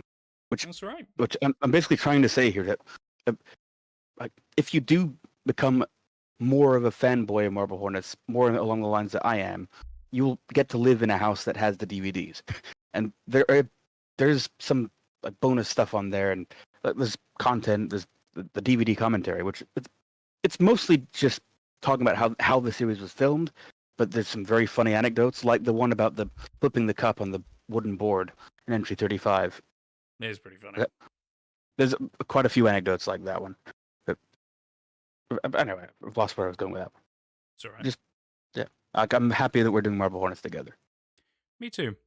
Me too. Plus, it's been a while since I've watched the series without commentary. Because I kind of just I'd sometimes put the commentary on just to go to sleep because I like to have things on things playing that I've seen before. I get that. But it's been a long time since I've actually watched Marble Hornets, and it feels good too. Because I always like re-examining it and the devices that it uses and how it tells its story. Too right. Yeah, it's definitely. I love how simplistic it is when you really break it down and think about it. But at least in like video shooting and editing styles, I mean, and but when it comes to like some of the storytelling, I mean, yet again, we're hours into this now, and if I had to ask anybody to really break it down and be like, what's going on here? People would all kind of say the same thing. There's a lot of jumbled up ideas that you kind of understand what's going on, but you don't know where it's going. You don't Yeah. really know what's the end game, what's the goal here, what's the I mean, I suppose you kind of know what the conflict is, but at the same time, it's like a variety of events, right? Which Yeah. are all weirdly connected because it's a small amount of time truly taking place, and yet again, it all started with a weird video project. But I think you're right. I think the key point that started this whole insanity was the fact that Slenderman was probably caught on camera accidentally by Alex, which is why he specifically started really targeting Alex. But inevitably, other people also became victims too. I think that's just because they were affiliated with Alex, or maybe they were nearby at the time when They were on camera around the same time that he caught the Slender Man on camera. Yeah, that would make sense. I feel like Jessica's kind of just an unnecessary victim as well, sadly. But yet again, it's kind of like it'd be like if a murderer, which is a terrible analogy to say, but like if imagine a murderer broke into a house, killed a couple, but left the roommate. Right? You feel like, well, I can't let you go without, with knowing all this has just happened. I feel like I have to do something with you now to potentially cover my tracks and shit. But at the same time, what are you going to do? Go to the police and say a tall, slender man appeared I mean, obviously didn't kill them, but did something to my roommates. Maybe made them kill each other. Perhaps? Question mark. Hard to say. I mean, does make some of them a little violent. And I guess flipped me the bird and just left. Well, okay. What did he look like? Well, a really tall guy, no facial features. Well, how the fuck are we gonna find him? Well, I don't know. He just kind of was there a moment and then just suddenly gone. Oh, and you can't catch him on camera, by the way, because he'll distort your camera. Like, well, what do you expect the police to do? They're gonna be like, "This is a fucking prank." Where thanks for wasting our time. We might even take you to jail for that. It's what are you supposed to do? Truly, what were you supposed to do in that situation besides catch proof of it? That logic makes sense to me. You got to catch proof of it, but then what? Right? You have to kind of figure out how to deal with this creature. How? How Yeah. do you deal with Slenderman? Yeah. Although it's a question that's hard to answer. It truly, truly And, is. and it gives some context for why the characters in this series act a little bit strange, because they're in a situation that, like, it's hard to even comprehend. Have you seen the movie It Follows? I have not. It's a I'm great aware horror of the movie. Yeah, it's a great horror movie. Not super scary, but I think it's more just the concept of it is scary, which makes me somewhat tie it to Slenderman. It's the fact, but so in It Follows, one person is basically infected. You can call them whatever, it doesn't really matter. And they're the only ones who can see this entity, which takes on a humanoid form, and that humanoid form is just approaching them forever. But if they catch them, they will kill them. Hmm. Now you can evade them. You can evade them all your life, but they will always be coming your way. At like a walking pace. They're not running or sprinting. It's not like a zombie thing. They're just always walking towards you. Hmm. And you can pass this entity on to somebody else by having sex with them. Okay. But yet again, you can't kill this thing. You're the only one who can see them. Just weird. Just fuck it. So I don't really want to spoil it because it's great. Oh, good. Yeah, look at that. Ellie knows it. Yep. Lazy says the curse. Every second you're not running, I'm only getting closer. It's true. It's true. And I mean, I'm sure there's ways to inevitably live out your life and die before it catches you. Of course, I'm sure it's totally possible. But it's just a great concept. It's just simple. It's simple and it's great. I mean, you could like go across an ocean and it'll still walk so long as there is a path to you. I think it can even, I don't know if it can walk through space, but I'm sure if there's a sequel, it probably could in some stupid fashion. But basically, you live on the planet, you could cross the sea and it will walk through the sea. It doesn't matter. It will always approach you. It's great. But yeah, it makes me think. I will have to watch that. But I do like the concept. It's great. It's yeah. Good film. Good film. Good simple horror film. Nothing too gory or jump scary or anything like that. Just simple horror. Fantastic. It has player tracking coded onto its face. Yeah, right. God, yeah. There's tons of good movies and shows and stuff. I can't help it. I like good stuff. All right. Any other discussions we should have, my friends? Any other discussions? I'm wondering that because I kind of wondering if I should like say what the original Marble Hornets film that Alex was making was about. It's not a spoiler at all, but it kind of turns into a different subject because there are one of the best things about the DVDs is the season 2 DVD. They made an Easter egg where they made the entire like a trailer for Alex Crayley's film, and it's like a deliberately bad film. And then in season 3, they actually made 3 whole scenes from the movie, making it like a deliberately bad movie. But it's a lot of fun. I'm currently looking up to see if any of this can be found on YouTube. Like just the trailer. I just want to find the trailer on YouTube. Yeah. If you can find it, I can pull it up. Yeah, I know it's been on YouTube before, but it may have been taken down. Oh well, I think I found it. Oh, Lazy, that's very kind of you. I mean, I'm happy to discuss as long as we want. I mean, I'm happy to discuss for a while. It's not a problem with me. Send this to you on Discord. Cool. Excellent. Australia's Marble Hornets trailer. Thack TV. Okay. That's not what I meant to click. I meant to do that. No! Stop! Spoilers for next week. Thack TV. Oh wow, is this like? This is the creators, or at least back in the day, when they were still together as a collective. 13 years. I don't know if you'll find it through this directly. It might be an unlisted video. Dungeons and Dragons. Oh, look at these guys. Yeah, that I have watched every episode of their Dungeons and Dragons thing. It is pretty fun. Oh, that's great. Oh, Tim opens a oh my god, Tim is shirtless. Oh my god, we can't show that. It's gonna be too hot for everybody. Alex Traley, Marble Hornets. Oh yeah, just look it up on there. Boom. Yeah. Okay.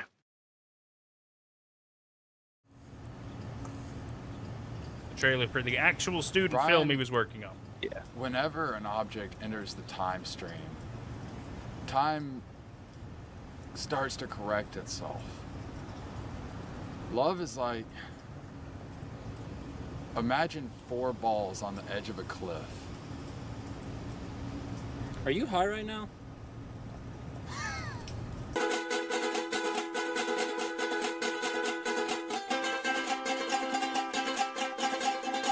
Oh god. I'm sorry. Back. I haven't seen that guy since high school. Take us back alive. Does Sarah know you're here? You think you can just show up and I'll be here waiting for you?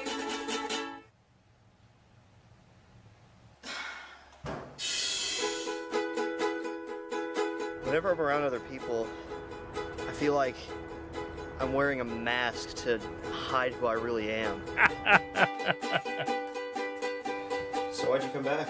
That's funny. I had to. Was it because of Sarah? I thought I'd be able to leave her behind along with the rest of this town, but I just can't seem to get her out of my head. I had the weirdest dream last night.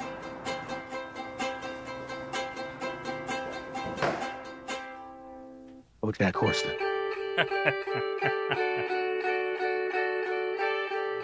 This town just doesn't feel the same to me anymore. I missed it so much when I was in college. And now that I'm back, I just feel like a depressed teenager all over again. Stuck in a loop of unhappiness.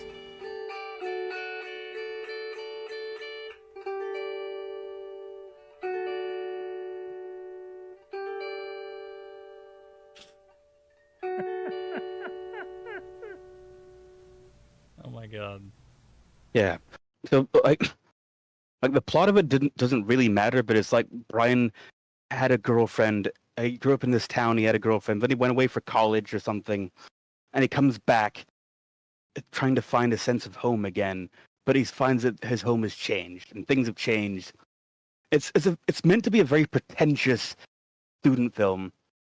Like it's not a bad thing that Alex never finished his film. I mean, I'd still watch it.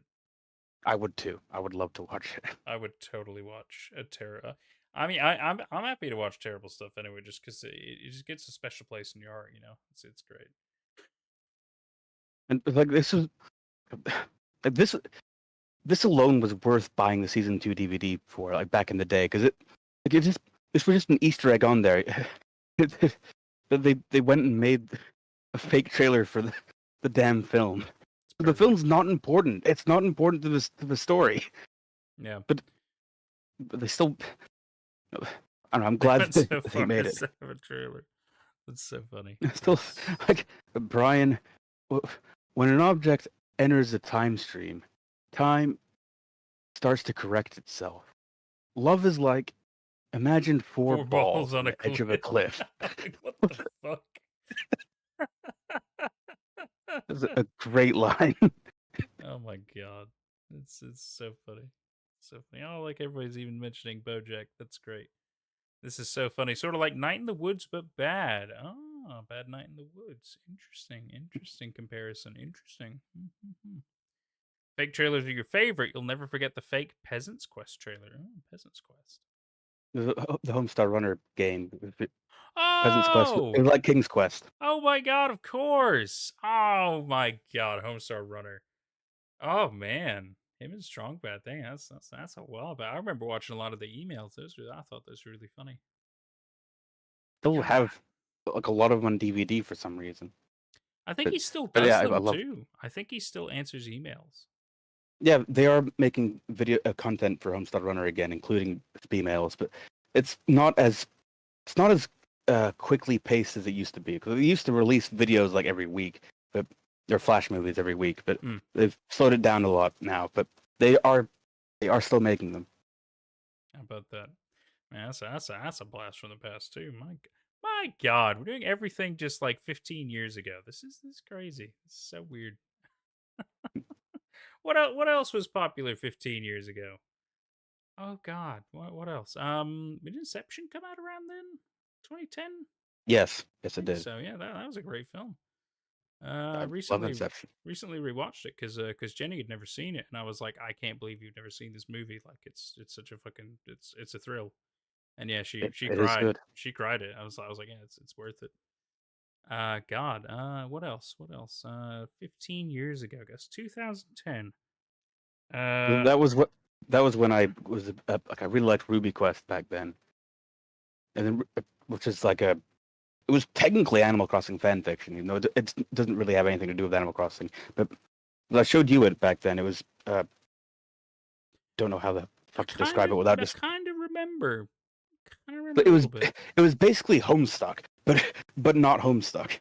Yeah. It was because it was users submitted commands, but it told a thrilling little horror story inside an underwater base or whatever, underground base. Yeah. Oh God, I remember bits of that. Not fully, and but it's kind of coming to me. And it also got a sequel called Non-Quest, starring a goat in a haunted hotel, and I love that one even more. It's a really good little story. Non-Quest. Well, maybe I'll look into that. Lazy says, No, don't Lizzie, remember. I'm not talking about Homestuck itself. It's like Homestuck in that it was a bunch of like user submitted commands driving a story. But like that was a somewhat common, like it was a thing on the early internet. There were stories that were told through user commands. And MS Paint Adventures was following that tradition. Yeah, and then the story was based on whatever the commands were. That's true. It's essentially like choose your own adventure, but slower and more creative, really. And also a little bit like D&D, except yeah, no, communal. You're very right. It is similar in concept to D&D because all that is just creative as well. Because yeah, you might have an idea of a story in D&D. Yet again, you've got like a campaign or something like that you're gonna run, but you have to improvise because you never know what your players are gonna fucking say or do. I should very much know. I don't run any campaigns, but I've played in quite a number of them, and you never fucking know what we're gonna come up with. You never know. We can come up with some really funny shit. It's amazing. I play a Warforged wizard who is the worst wizard ever. When I first rolled his character, and we were in a dungeon, and he only had 3 spells, and he failed every single one, so he lost the usage of those spells. So he became even more useless than he already was. He just was there. He couldn't really fight anybody, and he's like, oh yeah, the only things I could do are these spells, which have fucked up the roll, so now I don't even have those. And even to this day, like now he's actually quite decent, but he's still canonically, I constantly get single digits with that guy. It's so bad. It's so bad. It's just the meme now is that Harvester is he's just the fucking worst. But he's a heart of gold boy, but God, he can't do shit. Oh man. Streamer D&D campaign. Well, we already kind of did a bit of Shadow Dark D&D on this Nate at Night channel. We did a little bit of that before, and I am kind of working with DM Josh to potentially kind of do a little something for him. I think he's going to end up maybe making his own channel where he's going to do his own campaigns and nerdy backstory videos and lore and stuff like that as well. But yeah, it was a fun time doing a little bit of that. It was fun, but it was long. Oh God, I think that was the Harvester stuff too. Oh God, so you can see all of the terrible times with Harvester. Wow, that's so bad. It's so bad. Oh my God, yeah, that's funny. That's funny. That takes me back. That was like a year ago now. Oh man, what else? What else? What else is fun these days? What about what are you? Oh, I'll tell you what are you playing at the moment? Me or the chat? Well, everybody. Let's just not Harvester the video game. Although great reference. It's a fucking ridiculous game. Very funny. That's an FMV game. Oh my God, FMV games are fucking wild. Asynchronous D&D campaigns are also really cool. Takes the social anxiety out of it for you. Oh, that's an Nathan, interesting speaking of FMV games, have you played Her Story or Immortality? So I own both. I played Her Story. I didn't do very good, which is a shame. But I didn't really give it too much of the time of day, nor did I kind of understand what I was doing. But I would absolutely love to do more FMV stuff, and I think it would still be somewhat appropriate, even on this channel, not just the gaming channel. And yeah, I know Immortality is supposed to be like top notch, just like the Yeah. bar. No, Immortality is like one of the best games I've ever played. It's not like it transcends being an FMV game. It's really good. I mean, I'll probably end up doing that. I was thinking I might even end up doing it with Dad at one point because I know he likes, especially He likes live action. movies. Exactly. So I was like, it'd be quite fitting. And then, yet again, you got to kind of piece together stuff. And usually you got to find like keywords in certain moments to be able to unlock more clues and stuff to figure things out. I remember that from some of the other ones. So I think that's what happens. But, yet again. Yeah, I would love for Dad to see it. Cause Mum's already seen it. Because actually, when I first played it, I played it with Mum, actually. But, all right. Like I got more into it than Mum did, but that's because it's like a 10-hour game. You got to really spend time with it. I get that. Yeah. But it sinks its hooks in you, and it gives. Well, at least it gave me this. Like, it made me feel like I was uncovering a really dark conspiracy that I didn't want to see the answers to. It was a great headspace, great emotional reaction, like emotional thing. Like very few stories have given me that feeling. I know there's other ones as well. I've got a couple of other ones, but I haven't tried any of those either yet because yet again there's too much to play and do these days. God, I don't remember what they're called now. Never mind. Oh, Infectious Madness of Dr. Decker, something like that. And there's like a detective one. I forget what that one is, but anyway. Everhood. What is Everhood? That is one that Lazy's been really into that. She's mentioned it to me before. It looks good. I haven't watched any Let's Plays of it or played it myself yet, but it's on my to-do list, or at least to watch a Let's Play of it. An Ineffable Tale of the Inexpressible Divine Moments of Truth is a 2021 video game developed by Chris Norgren and Jordi Rocca. The game's plot involves a red doll person trying to recover their stolen arm from Goldpig, an immortal inhabitant of the land of Everhood. And it looks like it plays kind of like a musical game? It does look like that, yeah. Apparently it's got a good plot, and it's very emotional. Yeah, it looks cute. It looks like if somebody super loved Undertale, but they were really into Guitar Hero at the time. God, when you put it like that, I am actually interested. I don't think it plays like Guitar Hero. It just looks like it with the music board kind of style. But it looks like it plays more like how Undertale does with the super wackiness. Yeah. You kind of have to figure it out. Yeah, and actually, Deltarune Chapters 3 and 4 are coming out this year, and I'm excited for that. Ooh. I still haven't played Chapters 1 and 2.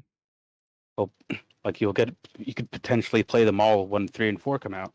Potentially, I could. I do have 1 and 2. I've got them on Steam. I just never got around to them. I'm still trying to go through my backlog at the minute because I mean I've done Death Stranding because I knew number 2 was inevitably coming, and the trailers dropped for that. I haven't even seen that trailer yet, but apparently that's supposed to be fucking good.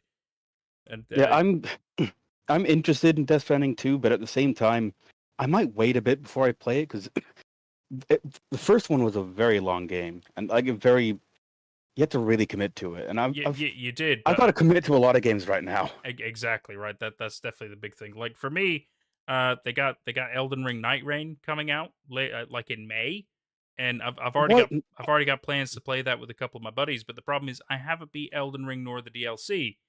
So yeah, me neither. So I'm gonna start streaming that on Monday to just blitz through it because I need to do that. I recently tried to get back into Elden Ring. I just picked it up actually just yesterday.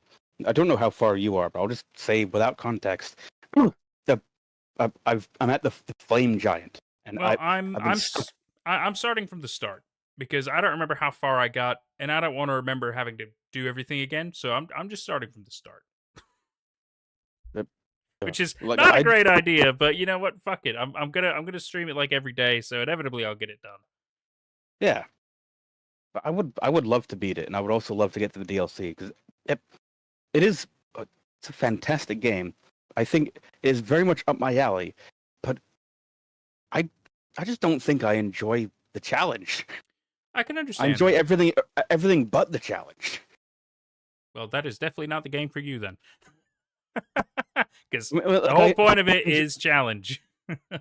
Like I enjoy everything in Elden Ring except for the challenge. Like I'm able to get through it. I'm like 3/4 of the way through the game now. Well, you can play it on easy mode. There isn't an easy mode for. I thought there was. I thought there was like a low difficulty mode. No, there's never been a difficulty selector for Souls games. But the fact was. that I've gotten this far in the game is still like I never expected to. And I feel like if I can get this far, then I can beat the rest of it. I've just got to keep throwing myself at it. Well, look, if I end up getting to where you are, we'll play it together. We'll do co-op from there. We can, although I'm playing on Xbox One. I think does not have crossplay. I thought it had crossplay. It doesn't have crossplay. Well, then I can't because I have it on Steam. That's fine. I do have the strategy guides for it, like 2 giant hardcover volumes. I'll just throw myself at stuff and eventually figure it out. That's how I do. I've always enjoyed that. You know, unless I need a hint. Sometimes I'm just too stupid. You know. Oh man, Kojima games. Oh, Kojima games are great. I love Hideo Kojima stuff. Like once you really dedicate your time to a Hideo Kojima game, holy shit, the story's just mad. I mean, Metal Gear Solid 5, fantastic example. Obviously, he's done more beyond that, obviously, but that was a great one. Like, yeah, but that is one. It's another one of my favorite games of all time. Absolutely. Although I'm never gonna replay it.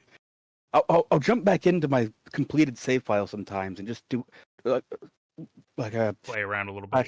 Scratch off a couple of more extra missions or whatever. But I'm never gonna replay it from the start. Have you done? It's a 100-hour game. It is. So have you? I mean, did you beat the story, like the main story thing? Yeah, I've done that. And then did you get to the part about the nukes? Yeah, that just kind of activated for everybody one day. I'm not talking about the deactivation thing. Then I don't know what you're talking about then. Okay. Did you meet the boy? Yes. I mean, like I've beaten the story. You've done the important shit. It's fine. I've gotten to the twist ending. I have beaten the story. Yeah, you've done the important stuff. Then that's fine. That's fine.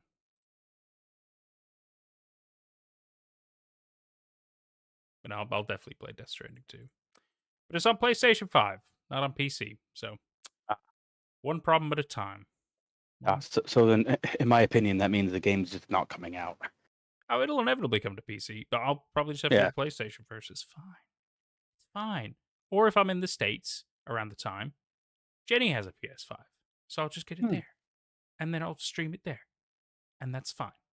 Because I loved Death Stranding 1. And I could see why a lot of people didn't, but it's because they don't understand what beauty looks like. And a wild story.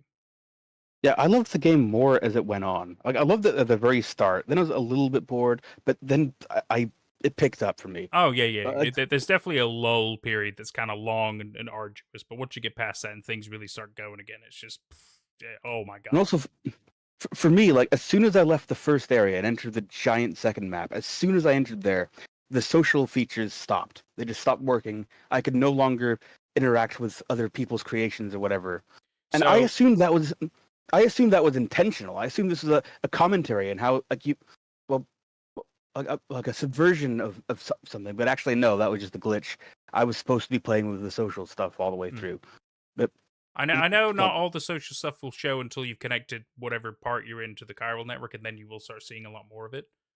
But yeah. But yeah, you will still get lucky with random ones out in the wild. Like you might find a random ladder or something like that, you know. But yeah, for me it was very much the same. Like nothing looked like it was working until I connected it to the chiral network, and then all of a sudden it was all there. I played the bulk of the game with no social features whatsoever. I completely just. But then again, I didn't really care. I had no interest, and I still to this day have no interest in the social mechanics of Death Stranding. That's not what I go over to games for. I play Elden Ring single player offline. I don't play it with online stuff. Yeah, I have no you'll interest get in raided. it. Yeah, you'll get raided. Don't do it. Yeah. It's fucking miserable. It's miserable knowing But I somebody don't- can just come into your game and kick your ass and leave. Sucks. I did it Yeah. once and I was like, yeah, I don't want that because I'm not good at this. Yeah, I got griefed in Dark Souls 1. Like I It's so I got bad. I got stuck at Ornstein and Smog because an invader came in and trolled me and killed Solaire, which sucks because Solaire was supposed to help me with Ornstein and Smog. Yeah. People are just terrible, aren't they? People are just fucking Yeah. terrible sometimes.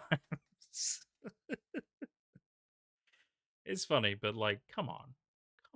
Yeah. Some of us don't need that shit. Some of us are not good at games, okay? We need all the help we can get. Yeah. You know, I'm- let us get good first. Yeah, I'm not good at many games. Although like, I say that, but also I feel like in the long run, I'm actually better at most games than most people are. I'm not as good as gamers are. I'm quite competent at a lot of video games. And I think puzzle games I'm really good at. Tony Hawk games I'm really good at. And Guitar Hero I'm really good at. But that's about it. You're good at what you do. Yeah. Yeah, the hyper competitive stuff, I'm the same. I'm not very good at that stuff. No matter what people like to say, I'm like, no, I'm not good at that stuff. I don't want to play Call of Duty a lot because I know I'm just not the best at it. And Yeah. getting your ass kicked a lot. After a while, you're like, yeah, this isn't really fun. I don't see the fun in this anymore. But I play with people who are good, so it makes me feel a little better until I see that I'm last on the leaderboard, and then I'm like, great, bringing the team down. Oh god, what am I playing at the moment? I've got to remember. Let me check my thing because obviously, like I said, Monday I'm doing Elden Ring. Helldivers. I love me some Helldivers. I can't help that. It's just a great game. I started playing No Man's Sky again though. That was quite a random thing for me to start picking back up again. But they've I do added own that game. They've added a lot of stuff over the years, and it's all free, so it's all included. And let me tell you, it's quite nice. You can own a freighter. You can own a settlement of like little dudes and stuff, and kind of build it up and things. You can build bases and there's some pleasantries in the game now. I got the game because I wanted to play it in VR because the idea of No Man's Sky in VR just sounds like heaven. Dude, Although it's amazing in VR. I tried VR and it was like slower than a slideshow. It was going like one frame every 10 seconds, and I couldn't play that. It's better now. Shame. I mean, I don't know which, obviously rig and everything you're working with, but like me with my Oculus at the moment, it's oh my god, it's nice. It'll still stutter every once in a while, but not much, and it is pretty tremendous in VR. Yeah. And you still haven't played Half-Life Alyx, have you? Even though you own it. I do own it, and you best believe I'm going to play it now that I'm here because got the Oculus, got my thing. Yeah, well, I absolutely recommend it. And like even better if you can somehow stream it, but just I'll I might be able to do that. no, I just love to to be around you when you see it and see your reactions to it. Because I've done a it might be hard to stream. Weirdly, streaming in VR can be a little tricky to do, but I have Hmm. recorded some horror games in VR. Hmm. Like a long one. It was Propagation Hotel. That was quite horrifying in VR. It got very fucking dark and a lot of zombies and shit. It was too much, but it was a hotel that you had to solve puzzles and shit, and it was pretty fun. So it Hmm. might be I've- possible.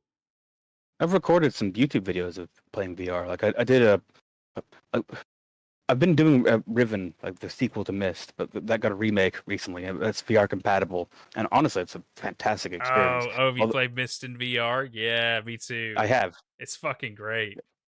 Now the Riven in VR is even better than Oh, Myst. I haven't which played Riven in surprises me. VR. Oh, I've got to do that. Oh, that's gonna be great. I liked Myst in VR. I thought that was really good, so I'll definitely do Riven. Yeah, but like, I'll put that on my YouTube channel. Me playing Riven in VR. Nice.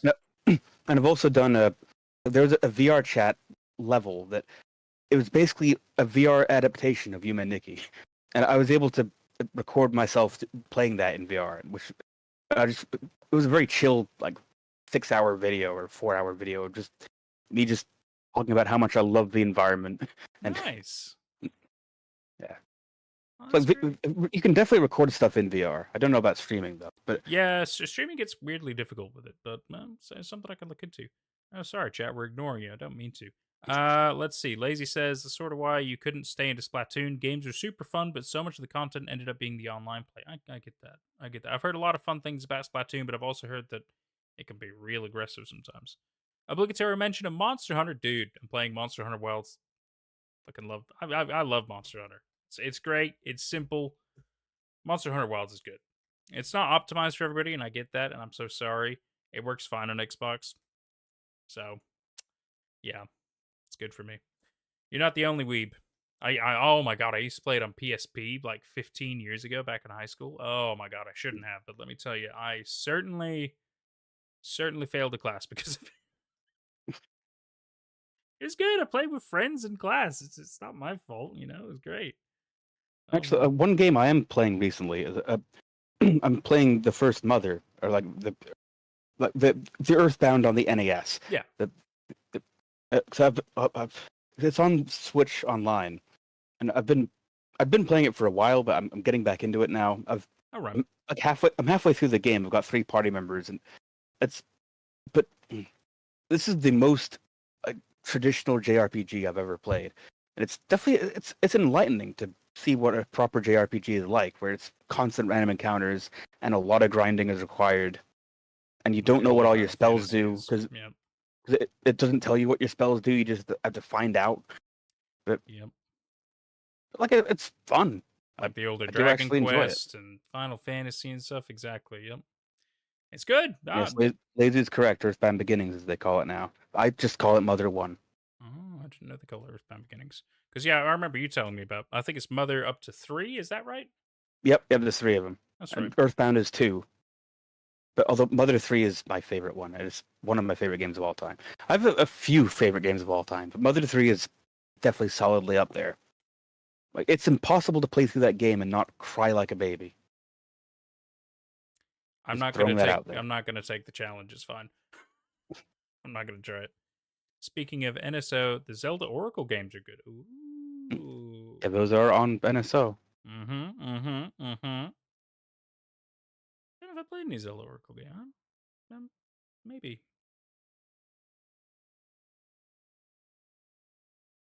Not sure. Yeah, my phone has 21% battery. I could plug it in, but I only really have one reliable cable, and I use it on my Steam Deck as well, which is how I'm recording this right now, or the streaming. Maybe we'll get you a wireless charging stand like I do. It's pretty nifty, so I don't have to worry about plugging it in. I just put it on the stand. I'm just saying, like I might have to wrap up soon. Although I'm loving the chat with the chat. Yeah, no, it's nice. That's a big part of the live streaming. Is obviously you get to really interact with people. It's just nice. Ellie likes PS2 horror games that she mentions there. Don't even get me started. You talk about the Silent Hill series, Resident Evil. Those are some classics. Obviously, there's other ones as well. And she also likes Rule of Rose. Rule I of don't know if you know about Rose. Rule of Rose. Oh, okay.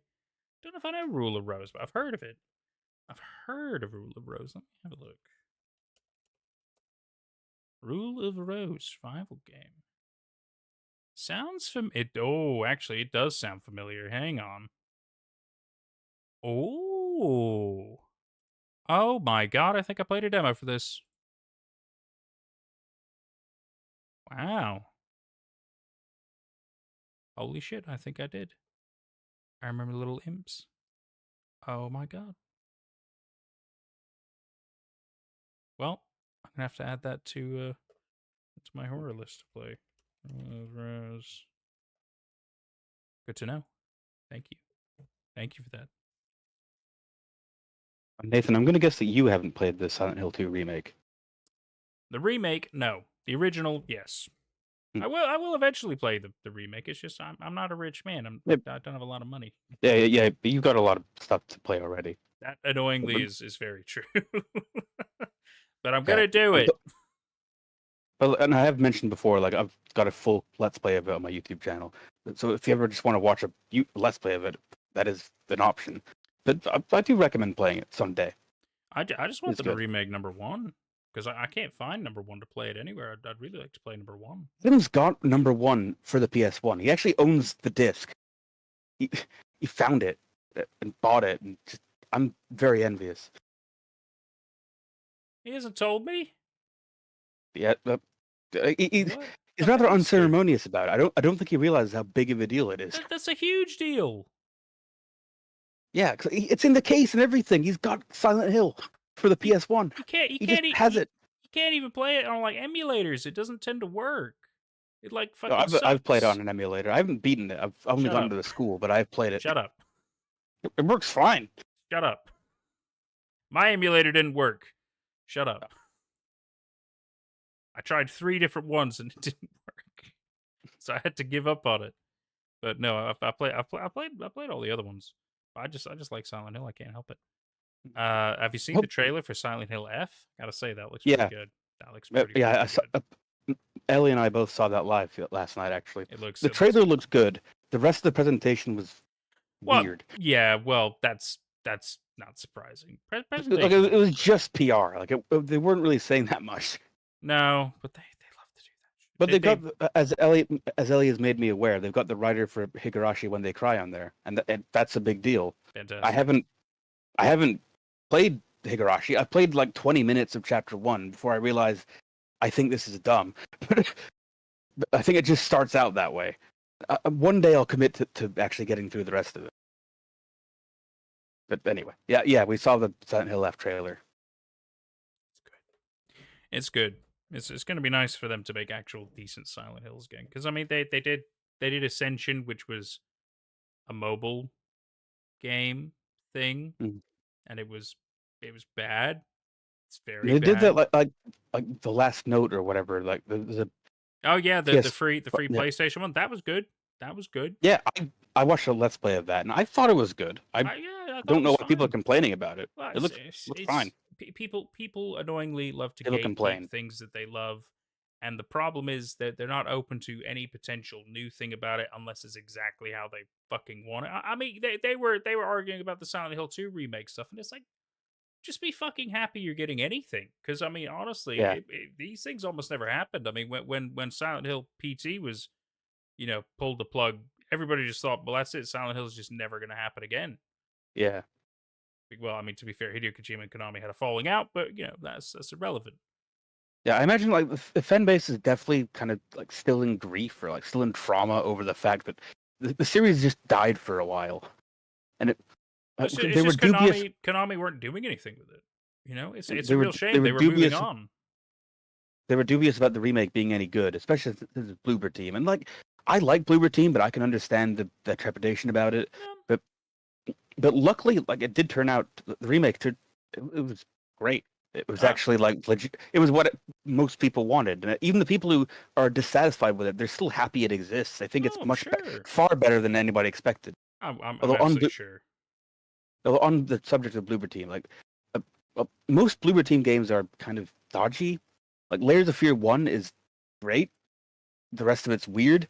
But Observer, have you played Observer? Observer. That's good cyberpunk. That- Goodness. That was a That's masterpiece. some That good shit. that tickled my Soma urge. Like I want Oh, games that are like God. Soma and Observer. Soma's good. Observer's good. Makes me think of Bioshock. Good. Love that shit. Love it. I Love don't go for Bioshock, although I went for Prey, the recent the newer Prey, not the older Prey. Yeah. Yeah. Yeah. Yeah, That was good. That was good. I loved that one. Yeah. That's that's the most I've loved like a system shock kind of game. 'Cause I don't Mhm. normally go for that kind of gameplay. Prey was Yeah, Prey was pretty wild. Not super long either. no, and like the twists were actually had me thinking. They were actually very intelligent twists. Quite It's a right. great story. What about The Evil Within? I have not played that. It's pretty dang good. It's a very generic sounding title, so I don't actually remember what we're talking about It's here. it's somewhat similar to Resident Evil in gameplay style. Hmm. It's good. The Evil Within and the DLCs are good, and it's got a little bit of a Silent Hill vibe mixed with Resident Evil, so it's a good little mix. And the Evil Within 2 was excellent, very good as well. But we don't know if they're ever going to make another one, even though they keep teasing it, but we don't think it's ever coming. It's a shame. Deadly Premonition. Don't even get me fucking started. I love that. Yeah, you love Deadly Premonition. It's I know it's that. so Twin Peaksy, yet it's like bad. It's so funny. I fucking love it. Did oh my god, did you know they had a sequel? I've heard that. Did you know it takes place in like fake New Orleans? Do you I don't want to think so. do you want to know how you get around? How? On a skateboard. It's so fucking random as Deadly Premonition 2. That sounds more like No More Heroes than So- Deadly Premonition. It basically turns into no. It's so fucking strange. Oh god, Deadly Premonition. It's so fucking funny. Oh, you got to play the sequel. It's so much more ridiculous. It's so funny. Lincoln, welcome to chat. You love the weird bird part. Is there a part 3? As I constantly tell people, it's coming. It's coming. It's not done yet, which means I can't make a video on it, but it's coming. He is working on it. I have to say it like every 6 months. Skateboarding and New Orleans. Exactly. No More Heroes is a wild series. Oh, dude. It really, really is. Yeah, I nearly beat the first game, and I actually had a blast with that. But that was years ago. It's great. I probably would get into it again if I played it again. It's just like silly over the top. It makes me think of like Beautiful Joe, you know? Yeah, Which Beautiful Joe's just great. it's like Beautiful Joe meets Yakuza, except Yakuza is also wild. Yakuza Although is I haven't freaking played. wild. Like I've got Yakuza 0 or Yakuza Kiwami. I've got Yakuza Kiwami, but I haven't played it. But Yeah. everything I know about the series is just wild. It's just not what you expect. It's so goofy as Yakuza. And I love it. expect it to be like Shenmue, but it's not. Yeah, it's absolutely not. I know what you mean. It made me think it was going to be like Sleeping Dogs or something. It's like, nope, absolutely not. Not serious in the slightest. And yet, some of the characters are quite serious, except for the ones in your party. They're just like all fucking brain dead. And some of the people you meet, oh my god, it's such a wild time. I've been playing Like a Dragon. It's funny. It just makes me fucking laugh. Oh god. Oh man, what else? What else is good these days? Let's see. What else have I tried? There's a lot of horror things. One of the horror things I got to try is it's called The Children of Clay. It looks kind of creepy. I haven't heard of that. I'll have to look that up as well. Yeah, it's free on Steam. It looks like it's fairly simple. Like there's a weird little creepy clay statue boy, and I guess you have to. I don't know what you're doing with him, but he's in like all the screenshots. So I don't know what you got to do with that. But I was like, well, I mean, people want horror, got to give them horror. So check that out. That'd be good. Oh, SCP. There's SCP. I mean, that's always classic. And I still want you to play the Dream Machine someday. Like I'll even play it with you if you want me to. I can read stuff out loud or whatever. But it is great. I sent you that recommendation a while ago. You did. You did. Not the musical band, you stupid thing. Yes, that's right. Playing cardboard.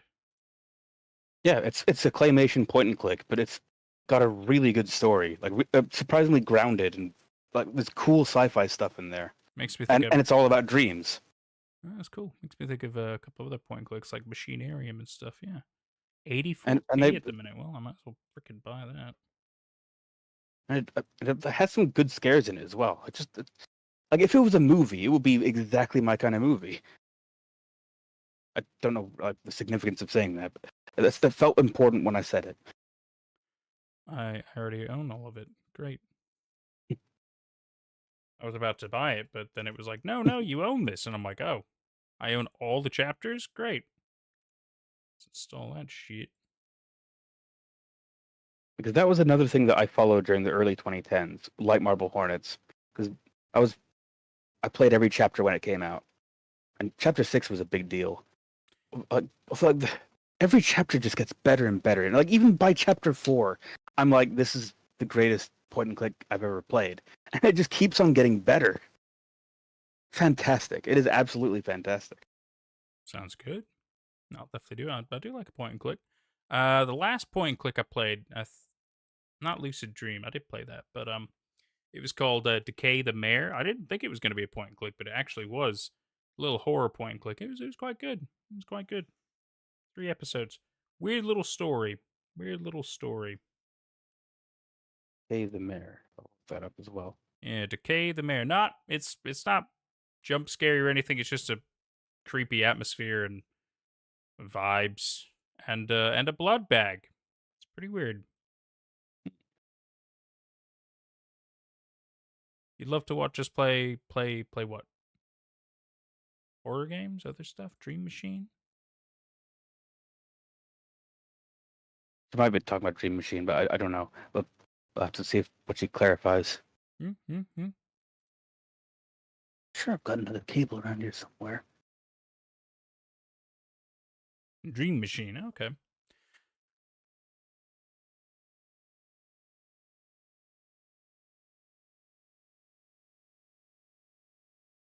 Ooh, the Dream Machine movie project.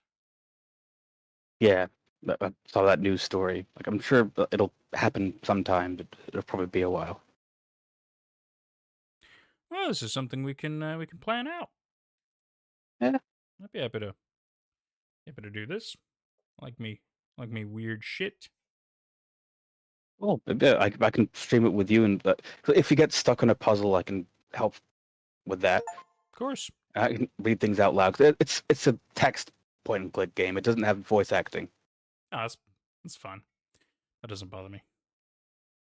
I do a lot of stuff that has no voice acting. I'm the voice actor. That's why I have the expensive microphone. And that's why you can hear everything I say. Sometimes. Your focus is waning too much coding and not enough food. That's okay. That's okay. We're just here chilling. Having a good little time. We'll probably wrap up in the next 10 minutes anyway. Okay. We've been going for like nearly 4 hours. Very good, everybody. I've got 16% battery now. But let's just if the phone dies, I'm still here. Phone's just how I see the chat. I can always tell you how they're doing. True. God, what else? What else have I done? What else have I played lately? Oh, there's a wonderful cozy game, Coral Island. That's quite nice. A cozy game came out recently, Wander Stop. It was by the creator of the Stanley Parable and the Beginner's Guide, Davey Reedon. I've seen it pop up in the store. Yeah. I wanted to get it. I had money, but I needed that money for food, so I'll have to wait until I get paid next time. Because I love Davey Reedon. I love the Beginner's Guide. That was a fantastic game.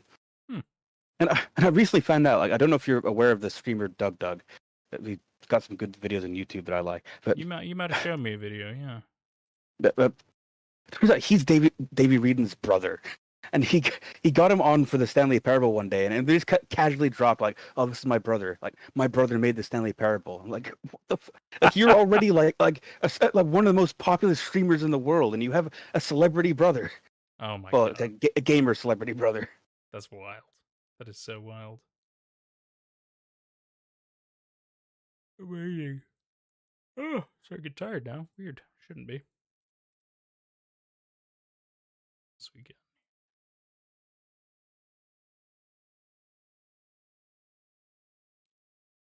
Food definitely. Yeah, that's right, lazy. Food definitely takes priority. Survival is important. Survival is very important. I haven't eaten today at all, actually. What the I think hell about are it. you doing? What the hell are you Oh, doing? it's been a weird day. Like we started streaming early. It's early.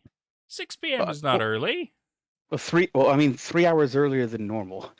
Oh, I mean, And yeah, that- because I'm in the UK now, so we can work on a time schedule that works a little more relevantly for us. That's a good point. I mean, Yeah, for me anyway. Yeah, like, it's just like it messed with my schedule. But it's fine. You should let me know next time. I'm gonna always push it back like an hour. Give you time to eat. I mean, you know, this is my job, but I'm happy to be flexible. It's not like it's crazy set in stone. I'm the one who runs it, so I can do what I fucking want. True. Don't worry about it. You need breaks and I'll, time I'll and have stuff like I'll that. dinner afterwards. Okay. All the more reason to wrap up very quickly then. Oh man, well it's been nice. It's been a nice little hangout. I'm glad we got to see the first half of Marble Hornets season 2. We're all up Yep. to a pretty wild time. Yep, Alex, and next time we should. Sorry, you go. Oh, sorry. I was gonna say Alex has for sure made contact with the Slender Man, and who knows what is going to be caught in his camera now. We'll just leave it at that. Yeah.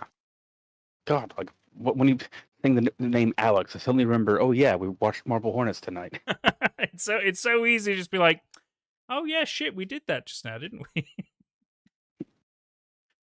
It was an hour ago. Right? Feels like ages ago. More than that, actually. Oh, that's right, lazy. You gotta take care of yourself. You know, you gotta take care of yourself. Your body starts aggressively rebelling if you go more than like 2 hours without eating. Ouch. Yeah. Ouch. That's rough. 2 hours? That's rough. Your brain instantly jumped to Alex, ALYX, Half-Life Alex. Nice. Real nice. Marble Hornets is Half-Life 3. Like maybe in Half-Life 3 we'll get a camera gun. I suppose maybe. Like it came out after Half-Life 2. It did. Did it come out after episode 3 though? Episode 2, yeah, it did. I thought they had episode 3. No, we're waiting on episode 3. Yeah, we never got episode 3. Episode 2 came out 2007. Marble Hornets started 2009. So this is either episode 3 or it's Half-Life 3. It's probably not Half-Life 3. I'm going to say this is more episode 3. And like the Slenderman is just the G-Man. Like, think about it. Well, then who are all the characters then? So I think we could say Alex is Gordon Freeman. He's the one who's dealt with the G-Man the most, right? Tired of his bullshit. That makes sense in my head. But Alex is also Alex. Well, yeah, but their mannerisms are very different. But I think that the J is Gordon Freeman because he's the first person protagonist or like narrator. He's the viewpoint. He's the first person viewpoint. Yeah, but he's also like ditzy and dumb and like not the best person for the job. Whereas Gordon Freeman is weirdly the best person for the job. Yeah, but also like on Gordon Freeman's like first or second day on the job, he causes the end of the world. So, well, yeah, how's that not Alex? Because Alex basically brought the Slenderman situation on all of them. True, that's true. But then we have to think about everybody else. Who would be Barney? Tim.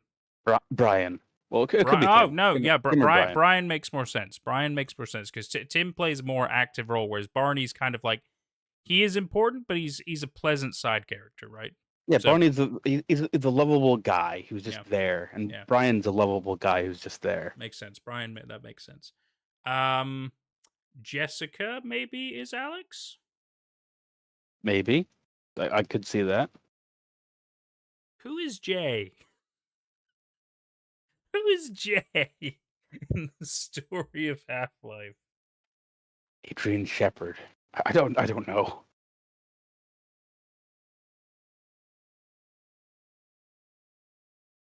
Maybe he's Chell. Oh, then again, Chell's a lot smarter than Jay. But she's Portal, though. Yeah, but it's the same universe. I guess that's a fair point. Yeah, that's acceptable. Okay. That maybe makes things easier if there's more to play with. I don't know. Like the only thing that actually makes sense is the Slenderman is G-Man. But That the rest of it is a stretch. That definitely makes a lot of sense. That, you know what, there could certainly be a bit of weird inspiration comparison there. Yeah, there could be. Maybe Jay is an alien? A Vortigaunt? And I'm not saying that just because he kind of looks a bit funny. That's rude, okay? That's not the reasoning. Because the Vortigaunts are smart for somewhat human standards, but they also don't fully get everything. Nor are they the best ones to deal with the G-Man or any other weird situation. Even though they could shoot powers. Or no, maybe that'd be Tim then. Because Tim has kind of capabilities. I guess he's a Vortigaunt. Yeah, Tim does feel more like a Vort. Poor fucking Jay. I still think Jay makes sense as Gordon Freeman. Like, because we don't really know what happens in Gordon Freeman's head. That's kind of a point of contention for the fandom. That's why we have things like Freeman's mind, which imply that Gordon is actually kind of dumb. But I got it. Jay is Half-Life 1 Gordon. Alex is Half-Life 2 Gordon. Maybe. Because he's gone through some shit already. He knows how this shit works. Even though Half-Life 2 is like a completely different game than Half-Life 1, but whatever. Oh, we can go with that. It's the only way I can make it work, because otherwise I have no fucking idea. Maybe Jay's Isaac Kleiner. I don't know. We're really trying anything. Maybe he's the head crab. I don't know. I was going to say that. What's his name? Bitey or something? Lamar. Lamar. That's Eddie it. Lamar. Eddie Lamar. Oh God. All right, everybody. We'll wrap it up here. This has been fantastic fun. 4 hours. 4 hours we've gone. This has been great. Wow. Plenty of Marble Hornets fun, and then nerding out after that for little discussions with everybody. It's been good. It's been good. I really enjoyed this. Yeah, I think the next time we're easily going to get to the end of season 2. Yeah, and then we could have more nerdy discussions. That's cool. Yeah. Maybe I'll bring something to the table. Maybe we'll have something surprising to show Jordan. Ooh, although actually I do have some surprising ideas already forming in my mind, but we'll save that for next time maybe. Oh, all right, boys and girls. Well, we sure hope you've had a lot of fun with us, because I know I've had a lot of fun doing some speculation and some watching of things and hanging out with my brother Jordan. This has been fun. I'm really happy to be involved in this. And as I've said, like, I have a lot of fondness for season 2. I'm always happy to watch it again. Although, like, season 3 is gonna be fantastic. God, it's all good. I love this show, and I have admiration for Nathan. So I'm here. I'm happy to be on this stream. Words. I'm happy to speak to Ellie and Lazy, because they're both my friends. It all works out. I'm glad they support all this by showing up in the chat. Yeah, we all have fun together. Makes a big difference. Yeah. All right, everybody. Well, we sure hope you enjoy your night. We're gonna clock off for now. And we'll catch you probably sometime next week. How about that? I'm gonna eat some pasta. Yeah, let's sort ourselves out. See you guys later.